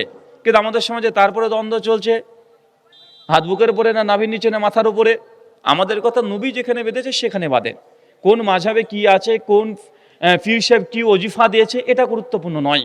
আল্লাহ বলছেন আতিউল্লাহ ও আতি রসুল, আমি আল্লাহকে মানো আর আমার রসুলকে যেভাবে পাঠিয়েছি তাকে মানো। সূরা নিসা সূরা 4 আয়াত নম্বর 59, আয়াত নম্বর 65, আয়াত নম্বর 80, আয়াত নম্বর 69, সূরা নূর আয়াত নম্বর 20, 24, 54, 63, সূরা আলে ইমরান আয়াত নম্বর 31, 32, 132, সূরা নিসা 4 নম্বর সূরা 65, 80, কমপক্ষে 40খানা দলিল আছে। বারবার আল্লাহ একই কথা বলছে, আতিউল্লাহ ও আতি রসুল, আল্লাহকে মানো আর রসুলের আনুগত্য করো। কিন্তু আমাদের রসুলকে বাদ দিয়ে এখন মাযহাবে কি আছে সেটা দেখতে যাচ্ছি আমরা। সহিহ খুজাইমা 479 নম্বর হাদিস, বুকের উপরে হাত বাঁধার হাদিস সহিহ সূত্রে প্রমাণিত আছে। আমার একটা বই আছে, এই বইটার নাম হচ্ছে আহলে হাদিস হানাফি দ্বন্দ্ব নিরসন। আমি গালিগালাজ করে বলিনি, শুধু দলিল গালা উল্লেখ করে দিয়েছি। নামাজের তাকবীর থেকে সালাম পর্যন্ত হানাফি ভাইরা যেভাবে নামাজ পড়ে আর আহলে হাদিসরা যেভাবে নামাজ পড়ে, দুজের মধ্যে পার্থক্য দেখা যায় না ভাইজান? কাদের নামাজটা সঠিক দলিলের ভিত্তিতে সেগুলোকে পর্যালোচনা করা আছে। তাকবীর থেকে সালাম পর্যন্ত বইটা সংগ্রহ করতে পারেন, স্টেজে ডান দিক থেকে পাওয়া যাবে। মৃত ব্যক্তির জন্য জীবিতদের করণীয় বর্জনীয়, বাবা মা মারা গেলে সন্তান কি আমল করবেন যেন বাবা কবরে নেকি পায়, আর কোন আমল করবেন না যেগুলো করলে বিদআত হবে, বাপ মার জন্য সেটা বোঝা হয়ে যাবে। আর একটা বই আছে ফিতরা, টাকা না খাবার। সমাজে ফিতরা কি দিয়ে দেয়? অনেকে আছে না, টাকা দিয়ে দিয়ে দেয়। হাদিস আছে খাদ্যদ্রব্য দিয়ে। টাকার পক্ষে যে যুক্তি দলিল প্রমাণ নিয়ে আসে সেগুলো জবাব দেওয়া হয়েছে। আর কমপক্ষে 40খানা দলিল পেশ করা হয়েছে যে নবী খাদ্য দিয়ে ফিতরা দিয়েছে। নবীর যুগে টাকা ছিল, দিনার ছিল, দিরহাম ছিল, কিরাত ছিল, তারপরে তিনি টাকা পয়সা ব্যবহার করেননি। বিস্তারিত জানার জন্য বইগুলো পড়তে পারেন। জি, পরের প্রশ্ন, শায়েখ আপনি বলেছেন কেউ পুকুরে গোসল করলে আবার তাকে ওযু করতে হবে, দলিল সহ করলে ভালো হয়, কিন্তু হাদিসে হযরত আয়েশা রাদিয়াল্লাহু তাআলা আনহা থেকে এক বর্ণনায় পাওয়া যায় যে নবীজি গোসলের পর ওযু করতেন না। তাছাড়া ওযুর ফরজগুলো তো গোসলে আদায় হয়ে যায়, এর বিধান কি? আমি কখন বলেছি এই কথা ভাই? আমি তো দেখেন, সমস্যা হতে পারে, আমি বলে দিই না, মিসকনসেপশন যখন হয়েছে। শোনেন, আমি ওটা বলিনি যে আপনাকে যে কেউ যদি বিসমিল্লাহ বলে ঝাঁপ দেয় তার অজু হয়ে যাবে। আরে ওটা তো আমি প্রশ্ন করেছি, কেউ যদি বিসমিল্লাহ বলে পানিতে নদীতে ঝাঁপ মারে তাহলে অজু হবে? আরে অজু হবে না। কেন? অজু করার জন্য একটা সিস্টেম আছে। এই সিস্টেম যতক্ষণ পালন না করছেন, গোটা পানিতে আপনি 3 দিন ডুবে থাকেন না কেন, তারপর অজু হবে না। উল্টো বুঝলি রাম, সাধু সাবধান। জি, যারা সৌদি আরবের সাথে মিল রেখে ঈদের নামাজ আদায় করে তাদের হুকুম কি? যারা এবং যারা তার পরের দিন আদায় করে তাদের হুকুম কি? নিজ নিজ দেশ থেকে চাঁদ দেখবেন, নিজ নিজ দেশে ঈদ পালন করবেন, সিয়াম পালন করবেন। সৌদির সঙ্গে সম্পর্ক, জি বলছি তো ভাই, শুরু করেছি কেবল। প্রথমে 1 নম্বর গিয়ার আছে, 2 নম্বর গিয়ার দেব। তো সৌদি আরবের চাঁদের সঙ্গে সম্পৃক্ত না। আচ্ছা, যত পশ্চিম দিকে যাবেন তত কি আগে উঠবে? চাঁদ আগে দেখতে পাবেন। যত পূর্ব দিকে আসবেন তত আগে কি দেখতে পাবেন? সূর্য। এবছরেই তো 2024-এই তো সৌদি আরবের একদিন আগে আমেরিকা চাঁদ দেখেছিল না ভাইজান? তো আমেরিকাতে যেই দিন 10 তারিখ মানে কুরবানির দিন, সৌদি আরবে সেই দিন 9 তারিখ আরাফার ময়দানে হাজিরা, ভারতবর্ষ পাকিস্তানে সেদিন 8 তারিখ ইয়ামুল তারবিয়া। এখন যদি বলেন যে চাঁদ দেখেই রোজা রাখতে হবে গোটা বিশ্বকে, তো আমেরিকা তো একদিন আগে চাঁদ দেখেছে। তো যেই দিন হাজিরা আরাফার ময়দানে দোয়া করছে, ওই দিনে তো অলরেডি আমেরিকাতে 10-এর চাঁদ উঠে গেছে। এখন সৌদি আরবের হাজিরা যারা আরাফার ময়দানে 9 তারিখে আছে, তারা কি এখন এই আরাফা বাদ দিয়ে এখন কুরবানি করতে শুরু করে দেবে? বলেন তো, এই যে আরাফা দিনে যে সিয়াম নিয়ে এত দ্বন্দ্ব করছেন আপনারা, যে সৌদির তারিখে না বাংলাদেশের তারিখে? আচ্ছা, আরাফা এটা কিসের সঙ্গে সম্পৃক্ত? তারিখ না স্থান? তারিখ না স্থান? ভুল। আরাফার ময়দানে হাজিরা উপস্থিত হয় বলেই কি আমরা রাখি সিয়াম? কি তার জন্য? যদি কোনো বছর যদি হজ বন্ধ থাকে, আরাফার ময়দানে কোনো হাজি নাই, ফাঁকা ধুধু প্রান্ত, বাংলাদেশের মানুষ তাহলে রোজা রাখবেন কি রাখবেন না? তো হাজির সঙ্গে এটা কোনো সম্পর্ক নাই। বিগত দিনেও দেখা গেছে 600 হিজরির সময়তে, যেই সময় চেঙ্গিস খা হালাকু খা মুসলমান জাতির উপর নির্যাতন করেছিল, ও হজ বন্ধ ছিল, ওই সময় আরাফার ময়দানে তো কোনো হাজি যেতে পারেনি। তার মানে কি আমরা সিয়াম রাখবো না? কথা বলেন তো। এটা সম্পর্ক তারিখের সঙ্গে। কিসের সঙ্গে? তারিখের সঙ্গে। আরাফার ময়দানে বন্যাতে ভেসে ডুবে গেছে, একদম এত উঁচু পানি হয়ে গেছে, কেউ যেতে পারেনি। তার মানে এই নয় যে আপনি সিয়াম রাখবেন না। সিয়ামের আলাদা হুকুম। ময়দানের সঙ্গে যদি সম্পৃক্ত হতো, ময়দানের জন্য যদি ফজিলত হতো, কেউ যদি আজকে আরাফার ময়দানে যায় তাহলে কি নাকি পাবে? তাহলে কিসের সঙ্গে সম্পর্ক হলো? তারিখ। কথা বুঝতে পারলেন না? তারিখ। দুনিয়াতে যেই দিন 9 তারিখ সেই দিন আপনি সিয়াম রাখবেন, এটাই ফাইনাল। আর যারা রাখছে তাদের ইজতিহাদি খাতা, ভুল, আল্লাহ সুবহানাহু ওয়া তাআলা তাদেরকে এই ভুল থেকে ফিরে আসার তৌফিক দান করে। আমিন। জি, আমি প্রতি ওয়াক্তের ফরজ সালাত শেষে সম্মিলিত মুনাজাত করতে চাই না, কিন্তু আমার চাচা বলে মুনাজাত করতে। চাচা বলে মুনাজাত করলে যদি গুনাহ হয় তাহলে সেই গুনার ভাগীদার আমার চাচা নেবে, তাহলে আমার করণীয়? বাহ, আপনার চাচা তো অনেক বড় আল্লাহর ওলি গো। উনাকে সূরা মানিসে 15 নম্বর আয়াতটা দিয়ে দিবেন, যে আপনি বলবেন যে আল্লাহ বলেছেন একের পাপের বোঝা আর একজন পরে বাড়তাবে না, তাই চাচা এই কথা বললে তো মানবে না, তুমি কোরআনের বিরুদ্ধে কথা বলেছো। আল্লাহ বলছে যে আমার পাপের বোঝা তুমি নিবে না, তোমার পাপের বোঝা আমি নেবো না, আর তুমি বলছো আমাকে গুনাহ করে দিবে আর বোঝা তুমি নিবে। এতে তো কোরআনের বিরুদ্ধে চাচা তওবা করো এখনই। সূরা বানী ইসরাঈল তোমার 15, সূরা আনাম আয়াত 164, কমপক্ষে 4-6খানা আয়াত আছে। একের পাপের বোঝা আর একজন বাড়তাবে না, বাপের পাপ বেটা বহন করবে না, বেটার পাপ বাপ বহন করবে না। জি, এখন দ্রুত উত্তর হবে, রাত অনেক হয়ে গেছে। ইসলামে ভোট দেওয়া যাবে কি? এখন কি প্রশ্নকে দ্রুত উত্তর দেওয়া যায়? এমন প্রশ্ন করছেন আপনারা। ভোট দেওয়া কি যাবে কি যাবে না? শোনেন, গণতন্ত্র ডেমোক্রেসি হারাম শিরিক। কি বললাম? হারাম এবং শিরিক। কিন্তু ভোট দেওয়া এটা আলাদা। ভোট দেওয়া কি? এটা গণতন্ত্র নয়। গণতন্ত্রের কয়েকটা জিনিস নিয়ে সম্পূর্ণ সিস্টেম চলে। ভোট দেওয়া যাবে কি যাবে না যদি বলেন, তো ভোট দেওয়া কখনো জায়েজ হয়, কখনো বাধ্যতামূলক হয়, কখনো শিরিক হয়, কখনো হারাম হয়। কথা বুঝতে পারলেন? কি বললাম বলেন তো ভাইজান? ভোট দেওয়া কখনো জায়েজ, কখনো বাধ্যতামূলক, কখনো শিরিক, কখনো হারাম। একটা উদাহরণ দিয়ে বুঝতে পারবেন। এমন এক দেশে আপনি বাস করেন, যে দেশের সরকার যিনি ক্ষমতায় আছেন তিনি জালেম, মুসলমানকে নির্যাতন করে, মেয়েদেরকে বুরখা পড়তে দেয় না, কুরবানি দিতে দেয় না, নামাজ পড়তে দেয় না, মুসলমানদেরকে দিন রাত 24 ঘন্টা নির্যাতন করছে যিনি ক্ষমতায় আছেন। কথা বুঝতে পারলেন? এই দেশেই অপোজিট যে দল আছে তারা মুসলমানও না, তারাও কাফের, কিন্তু ভোটে দাঁড়িয়েছে তারা। আর আপনি এটা জানছেন এই পক্ষ যদি ভোটে যদি ক্ষমতায় চলে আসে, তাহলে অন্ততপক্ষে মুসলমানকে নির্যাতন করবে না, নামাজ রোজা হজ যাকাতে বাধা দেবে না। এখন দুই দল ভোটে দাঁড়িয়েছে। এখন বলেন তো, যদি আপনি ভোট না দেন তাহলে আপনি নিশ্চিত জানছেন যে জালেম সরকার আবার 5 বছর ক্ষমতায় থাকবে, নিশ্চিত থাকবে। কেন? কারণ আপনি 35% মুসলমান আছেন, ভোটকে ডিনাই করে দিলেন, বাতিল করে দিলেন, তো 65% ভোটে তারা জিতে যাবে। কিন্তু আপনি এটা জানছেন যদি এই বিরোধী পক্ষকে ভোট দিই তাহলে ও ফেল করে এ ক্ষমতায় চলে আসবে। এখন একে ভোট দেওয়া জায়েজ না, না জায়েজ না, হারাম না শিরিক? শুধু জায়েজ না, এই সময় ভোট দেওয়াটা বাধ্যতামূলক। আপনারা বাংলাদেশে বসবাস করছেন, তো একটু আশেপাশে তাকিয়ে কথাগুলো বলবেন। একটু আশেপাশে তাকালে এই যে ভোট দেওয়াকে ডাইরেক্ট আমরা শিরিক বলে দিই, অনেকে আছে সে ডাইরেক্ট শিরিক বলে দিলাম। ভাইজান না, স্থান কালপাত্র ভেদে রায়ের সিদ্ধান্তের পরিবর্তন হবে। যদি জালেম সরকার যদি আপনার ভোটের কারণে যদি আবারও 5 বছর ক্ষমতায় থাকে, সে যতগুলো জুলুম করবে আপনি তার অংশীদারি হবেন কি হবেন না? আপনিও তার অংশীদারি হবেন। কোন দেশে ভোট দেওয়া হারাম?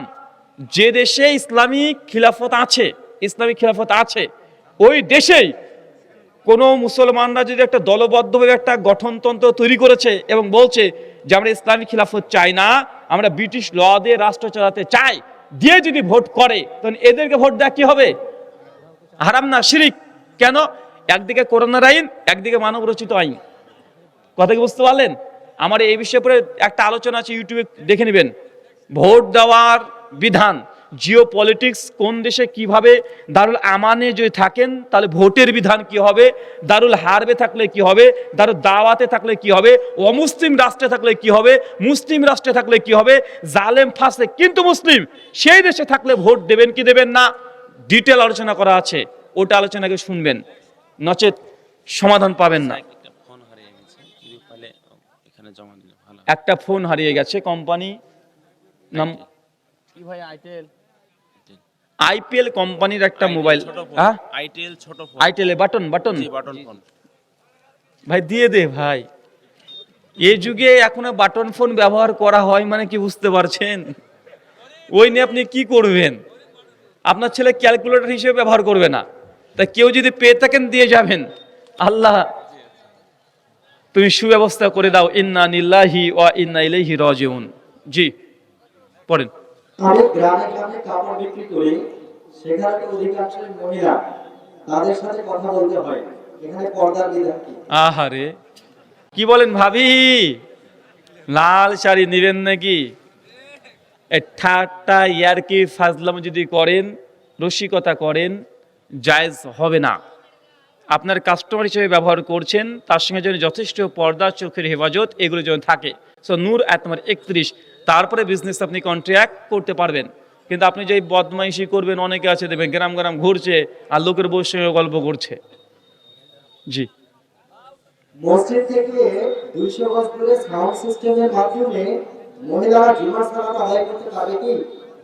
মসজিদ থেকে 200 গজ দূরে সাউন্ড সিস্টেমের মাধ্যমে মসজিদের ইমামের নেতৃত্বে জামাত করতে পারবে কি পারবে না? ইমাম আহমদ, ইমাম শাফি রহমুল্লাহর মত এবং বিন বাজ রহমুল্লাহর মত, মসজিদ থেকে জামাত অতদূর পর্যন্ত জায়েজ যতক্ষণ না পর্যন্ত মাঝখান দিয়ে মানে যাতায়াতের রাস্তা হয়েছে। কি হয়েছে? যাতায়াতের রাস্তা, বাস, লরি, গরুর গাড়ি উঠ যাচ্ছে, মানে যেটা রাস্তা হিসেবে ব্যবহার করা হয়, অ্যাকচুয়াল রাস্তা। যদি এরকম রাস্তা যদি ব্যবহার, যদি চলন্ত রাস্তা, যদি ব্যবহৃত রাস্তা যদি হয়, তাহলে জামাতের যে অংশ এখান থেকে বিচ্ছিন্ন হয়ে যায়। কথা বুঝতে পারলেন? এখন এখানে মসজিদ, তার পাশে আর একটা ঘর আছে, যদি এখানে জামাত করে, বিন বাজ রাহিমাহুল্লাহ বলেছেন জায়েজ, শেখ আলবানী জায়েজ, শাফি এবং হাম্বলি মাযহাবে জায়েজ, এবং কোরআন সুন্নাহ অনুযায়ী তাই বোঝা যায়। কিন্তু মাঝখানে যদি, বাবা এত তাড়াতাড়ি পেয়ে গেলেন, ভাই নিয়ে যা, ভাই উদ্ধার কর আমাদেরকে, আল্লাহ কবুল করুক, আমিন। তবে যদি মাঝখানে যদি চলাচলের রাস্তা না থাকে, এমনি দূরত্ব মেনটেন হয়েছে, তাহলে ওই সাউন্ড সিস্টেমের মাধ্যমে কি করা যাবে? জামাত করা যাবে। যেমন সৌদি আরবে দেবেন মক্কাতে নিচে ইমাম সাহেব নামাজ পড়ছে 3 তলা 4 তলা পর্যন্ত আছে, আছে না নাই? আছে। কেন? মাঝখানে কোনো রাস্তা নেই, তাই। জি। মহিলাদের তালিম করা যাবে কি? মৃত ব্যক্তির বাড়িতে মহিলাদের যাওয়া ও মহিলাদের মোনাজাত করার বিষয়ে শরিয়া জানতে চাই। মেয়েরা কি তালিম করতে যেতে পারবে? 6টা শর্তে পারবে। কয়টা শর্ত? 6টা। এক, যে মেয়ে তালিম করতে যাবে তাকে ইলম ওয়ালা হতে হবে, নয়তো সে যেন আবার গ্রামের মেয়েদেরকে গিয়ে বলে না, ও বাবু জানিস ভোট দিলে জান্নাত পাওয়া যায়, মানে এরকম জ্ঞানী হলে মহা মুসিবত। ওই মহিলাদের ওয়াজ বলে একটা বই আছে, ওই বই পড়ে জাল জেব সব বলে দেয়। কোনো একজন যোগ্য একজন সালাফি ওলামা আলেম যদি বলে যে না এই মেয়ের ইলম আছে, এ এখন মানুষকে দাওয়াত দিতে পারে, এরকম সার্টিফাই লাগবে। কথা বুঝতে পারলেন? এরকম সার্টিফিকেট লাগবে, মৌখিক স্বীকৃতি লাগবে, টেস্টিমনি লাগবে। যদি থাকে ওই মেয়ে তবে দাওয়াতি কাজ করতে পারবে। 2, মেয়ে যখন দাওয়াতি কাজ করবে সেই সময় নিজের বাড়ির স্বামী সন্তানের কোনো হক যেন নষ্ট না হয়। স্বামী বলছে কি গো রান্না করলে না? আমার প্রোগ্রাম আছে, তুমি রান্না করে খাও, আমি চললাম দাওয়াত দিতে। ভাই মেয়েদের দাওয়াত দেওয়া ফরজও না, সুন্নাতও না, মুস্তাহাবও না, এটা নফল একটা ইবাদতের অন্তর্ভুক্ত আপনার জন্য। কিন্তু স্বামী আর সন্তানের খেদমত করা কি? এটা বাধ্যতামূলক। তাই স্বামী সন্তানের যেন কোনো ত্রুটি না হয়, খেদমতে কোনো কমতি না হয়, হক রক্ষা যেন নষ্ট না হয়। 3, মেয়েটি যখন দাওয়াতি কার্যক্রম করতে যাবে সেই সময় বিনা মাহরমে যেতে পারবে না। কি বললাম? কথা বলেন। বিনা মাহরমে যেতে পারবে না। দেখা যাচ্ছে 3 জনে মেয়ে আর পাড়ার একজন হুজুরকে পাঠিয়ে দিয়েছে, যা হবে? সে বুখারী 1086 নম্বর হাদিস। মেয়ের উপরে হজ ফরজ, কিন্তু মাহরম যদি না থাকে হজ ফরজ হবে? হজ ফরজ হবে না। মাহরম নাই, কোটি টাকা আছে, তারপরে হজ ফরজ না কেন? মাহরম শর্ত। তো আপনি যখন দাওয়াতি কাজ করতে যাবেন মাহরম সঙ্গে লাগবে, মাহরম ছাড়া যাওয়া যাবে না। 4, যেখানে দাওয়াতি কার্যক্রম করবেন ওখানকার সাউন্ড সিস্টেম যেন অতটুকুই সীমাবদ্ধ থাকে, বাইরে যেন না যায়। 5, যখন দাওয়াতি কার্যক্রম চলবে, বক্তব্য দিবে, ওখানে শুধু মেয়ে মানুষই থাকবে, কোনো পুরুষ মানুষ তার মধ্যে অন্তর্ভুক্ত হবে না। আপাতত 6টা পূরণ করেন, শর্ত পূরণ করতে বলে দাওয়াতি কাজ বৈধ, নচেত বৈধ নয়। জি। সর্বশেষ প্রশ্ন, কেউ জানতে চেয়েছে, সাহেব দ্রুত বিয়ে করতে চাই কিন্তু বাড়ি থেকে বিয়ে দিতে চায় না, সাথে অ্যাড করেছে যে এই বিষয়ে কোনো দোয়া বা আমল আছে কি? মাশাআল্লাহ। ভাই দ্রুত বিয়ে করতে চায়, আব্বা মা দিতে চায় না, এখন কি করবেন? আমি তো বলে আসছি, এক কাজ করবেন, আব্বার জুতো বাড়িতে যেটা আছে না ওটা পরে ঘুরে বেড়াবেন। আমার জুতো পরেছিস কেন? বলে আব্বা দেখো তোমার জুতো এখন আমার পায়ে হয়। যে বুঝতেও না পারে যে কি বোঝাতে চেষ্টা করছেন, আব্বা জামা প্যান্ট পরে ঘুরে বেড়াবেন কাল থেকে। এই কিরা আমার জামা প্যান্ট পরেছিস কেন? আব্বা তোমার জামা প্যান্ট সব হয়, তাও না বুঝলে আন্ডার প্যান্ট পরে ঘুরে বেড়াবেন। খুঁজবেন বলে আমার কাছে আছে, মানে তো আপনি বুঝাচ্ছেন কি তুমি কি আমার বুঝতে পারো না বড় হয়ে গেছি? শোনেন, আল্লাহর কাছে দোয়া করেন, খাস কোনো দোয়ার প্রয়োজন নেই, মাতৃভাষায় বাংলাতে যা ইচ্ছা আল্লাহর কাছে দোয়া করবেন, আল্লাহ সুবহানাহু ওয়া তাআলা আপনাদেরকে বিবাহর সুব্যবস্থা করে দিক। সকলে বলি আমিন। চাচাও আমিন বলছে দোয়াতে। চাচা আমি কি দোয়া করেছি এবার? বলছে আল্লাহ যেন বিবাহ সুব্যবস্থা করে দিক। চাচা বলছে আমিন, তার মানে কি আর একটা চাচি চলে আসবে এই বয়সে। শুকরান, জাযাকাল্লাহ খায়রান, বারাকাল্লাহ ফিকুম। আল্লাহ যে কথা বললাম প্রথমে আমাকে, তারপর আপনাদের প্রত্যেককে আমল করার তৌফিক দান করো, আমিন। আমাদের মধ্যে যারা অসুস্থ আছে আল্লাহ সুবহানাহু ওয়া তাআলা তুমি আর শাফি, তুমি সুস্থতা দানকারী, আমাদের প্রত্যেককে তুমি সুস্থতা দান করো, আমিন। আমাদের মধ্যে যারা এখন হালাল উপার্জন করতে পারি না আল্লাহ তুমি রাজ্জাক, তুমি রিজিক দাতা, আমাদের প্রত্যেককে হালাল উপার্জন দিয়ে পূর্ণ করে দাও। চাচা একটা প্রশ্ন করবেন বলছিলেন। যে ফোনটা হারিয়েছে সেই ফোনটা পাওয়া যাবে। জিয়ারটা আমার কালবে এক জায়গাতে আমি অবিশ্বাস করছি, যেটা মসজিদে যখন আমি ঢুকছি ওখানে লেখা আছে আল্লাহ মাফ করে আল্লাহ রহমান, তাহলে আমাকে পাঠ করতে হচ্ছে। আল্লাহ তো জানে যে বান্দা আসছে মসজিদে, না করলেও তো হয়। আমি ফরজ কাজ করতে যাচ্ছি, ওখানে দোয়া আছে, ওখানে তো আল্লাহ জানছে আমার করবে যে তার হালাল স্ত্রীকে ব্যবহার করবে, তাহলে দোয়াটা না জিন কেন হলে এটা জি ধন্যবাদ চাচা, ধন্যবাদ চাচা। একটা দোয়া, বাংলা জানি আরবি কিছু জানি না, জি ঠিক আছে চাচা। একটা হচ্ছে দোয়া, একটা হচ্ছে নিয়াত, দুটোর মধ্যে পার্থক্য আছে। এই কথা বলিও না তোমরা। শোনেন, যখন মসজিদে প্রবেশ করছেন ওটা নিয়াত না, ওটা কি? ওটা দোয়া। মসজিদে ঢুকছেন তার জন্য বরকত পান, আল্লাহ আপনার গুনাহ যেন ক্ষমা করে, আল্লাহ রহমত দিয়ে যেন আপনাকে ঘিরে দেয়, এটা দোয়া, এটা প্রার্থনা, কিছু চাচ্ছেন। কথা বুঝতে পারলেন? আর নিয়াতটা কেন করছেন? নিয়াত কোনো কর্ম করার প্রস্তুতি, মসজিদে ঢোকার ওটা প্রস্তুতি না। মসজিদে ঢুকছেন এই জন্য আল্লাহ যেন আপনাকে ক্ষমা করে, দয়া করে, রহমত করে, এটা দোয়া। দোয়ার মধ্যে নিয়াতের মধ্যে পার্থক্য আছে না নাই? নিয়ত তো ফরজ বলছে, যে অন্যান্য মজাব নিয়ত আপনার নামাজ পড়ার। আপনি বলেন না, আমি যখন হানাফি মজাব ঠিক আছে। আল্লাহ নবী সহিহ বুখারীর প্রথম হাদিস, ইন্নামান আমালু বিন্নিয়াত, প্রত্যেকটা কাজ নির্ভর করে নিয়াতের উপরে। কিসের উপরে? নিয়াতের উপরে। নিয়াত করতে হয়, নিয়াত পড়ার কথা হাদিসে নেই চাচা। হানাফি মাযহাব অনুযায়ীও যারা আলেম আছে, যারা বিজ্ঞ আলেম, মসজিদে হুজুর না, যারা বড় মাপের আলেম আছে, তাদেরকে জিজ্ঞাসা করবেন যে আমরা নাইয়াতু দিয়ে নামাজ যে শুরু করছি এটা তো কোরআনে আছে, এটা কি হাদিসে আছে? দেখেন ওনারা বলবে এটা কোরআন হাদিসে নাই, এটা হুজুররা আমরা নামাজ শিক্ষা বই যখন লিখেছি তখন লিখে দিয়েছি। এই জন্যই তো বলে জানাজা নামাজ যখন পড়তে যায় তখন কি বলে, শোনেন আপনারা জানাজা নিয়াত করেন, যারা আরবিতে জানেন না বাংলাতে করেন, আর যারা বাংলাতেও জানেন না তারা বলেন ইমামে জানিয়াত আমারও তাই নিয়াত, আল্লাহু আকবার। তো নিয়াত করা যদি ফরজ হতো তাহলে আরবিটা পড়া ফরজ হতো কি হতো না? হতো কি হতো না? আচ্ছা সূরা ফাতিহা পড়া ফরজ তো নাকি? পড়তে হবে তো সূরা ফাতিহা। এখন কেউ যদি বাংলাতে সূরা ফাতিহা পড়ে নামাজ হবে? নামাজ বাতিল। তো নিয়াত বাংলাতে করলে জায়েজ, হুজুরে বলে কি বলে না? বলে না যে কিছু না পারলে আপনি বলবেন ইমামের যা নিয়াত আমারও তাই নিয়াত। আরে ভাই ফরজ জিনিস এভাবে চলে নাকি? ফরজ জিনিস এভাবে চলে? ফরজ জিনিস তো এভাবে চলে না, ফরজ জিনিস হুবহু ওইভাবে আমল করতে হয়। তো এটা থেকে বোঝা যায় যে নিয়াতের যে শব্দগুলো, নামাজের জোহরের জোরে 5 বার, ফালাক 3 বার, আয়াতুল কুরসি 1 বার, 38 খানা দোয়া আছে। যতটা দোয়া আপনার সম্ভব বসে, জি আল্লাহ মান্তাসলাম, জি যতটা সম্ভব সেই সব আপনি একা একা বসে এসে ধীরে ধীরে আপনি জিকির আজকার তসবিহ তাহলিল সবগুলো করেন, ইস্তেগফার সব আছে। আল্লাহ নবী নামাজে সালাম ফেরানোর পরে বসে বসে তিনি দোয়া, জিকির, তসবিহ, তাহলিল, ইস্তেগফার সবগুলো আছে। কিন্তু আমরা করছি কি? কারণ আমাদের সাধারণ মানুষরা মুখস্থ করতে পারে না, তাই হুজুরা সিস্টেম করেছে কি, হুজুর বলল আল্লাহুম্মা আমিন রব্বানা যালামনা আনফুসানা বিহাক্কি লা ইলাহা ইল্লাল্লাহ, মানে 1 মিনিটও মুনাজাত করে না, পেছনে যারা বসে আছে তারাও বুঝে না। দোয়া, জিকির, আজকার এটা নিজের ইবাদত। কার ইবাদত? কথা বলেন, খাস আপনার ইবাদত। এটা হুজুরের সঙ্গে চলে না, এটা হুজুরের সঙ্গে চলে, এটা আপনি নিজে নিজে শিখবেন। 30টা না পারলে 10টা তো শিখতে পারবেন, ওই 10টা আপনি প্রতিদিন পড়েন। আল্লাহ নবী বলছেন কেউ যদি প্রত্যেক ফরজ নামাজের পরে আয়াতুল কুরসি পড়ে, কি পড়ে? আয়াতুল কুরসি পড়ে, তাহলে তার জন্য জান্নাত, জান্নাত কেন বাধা হয়ে যে আছে জানেন? মৃত্যু, মানে ও মরবে আর জান্নাতে যাবে। বলছে কেউ যদি 5 ওয়াক্ত নামাজের শেষে আয়াতুল কুরসি পড়ে, তাহলে জান্নাতের মধ্যে আর তার মধ্যে দূরত্ব মৃত্যু, মরলে লোকটা জান্নাতে যাবে। তো এর চাইতে বড় ফজিলত আপনি কি নেবেন?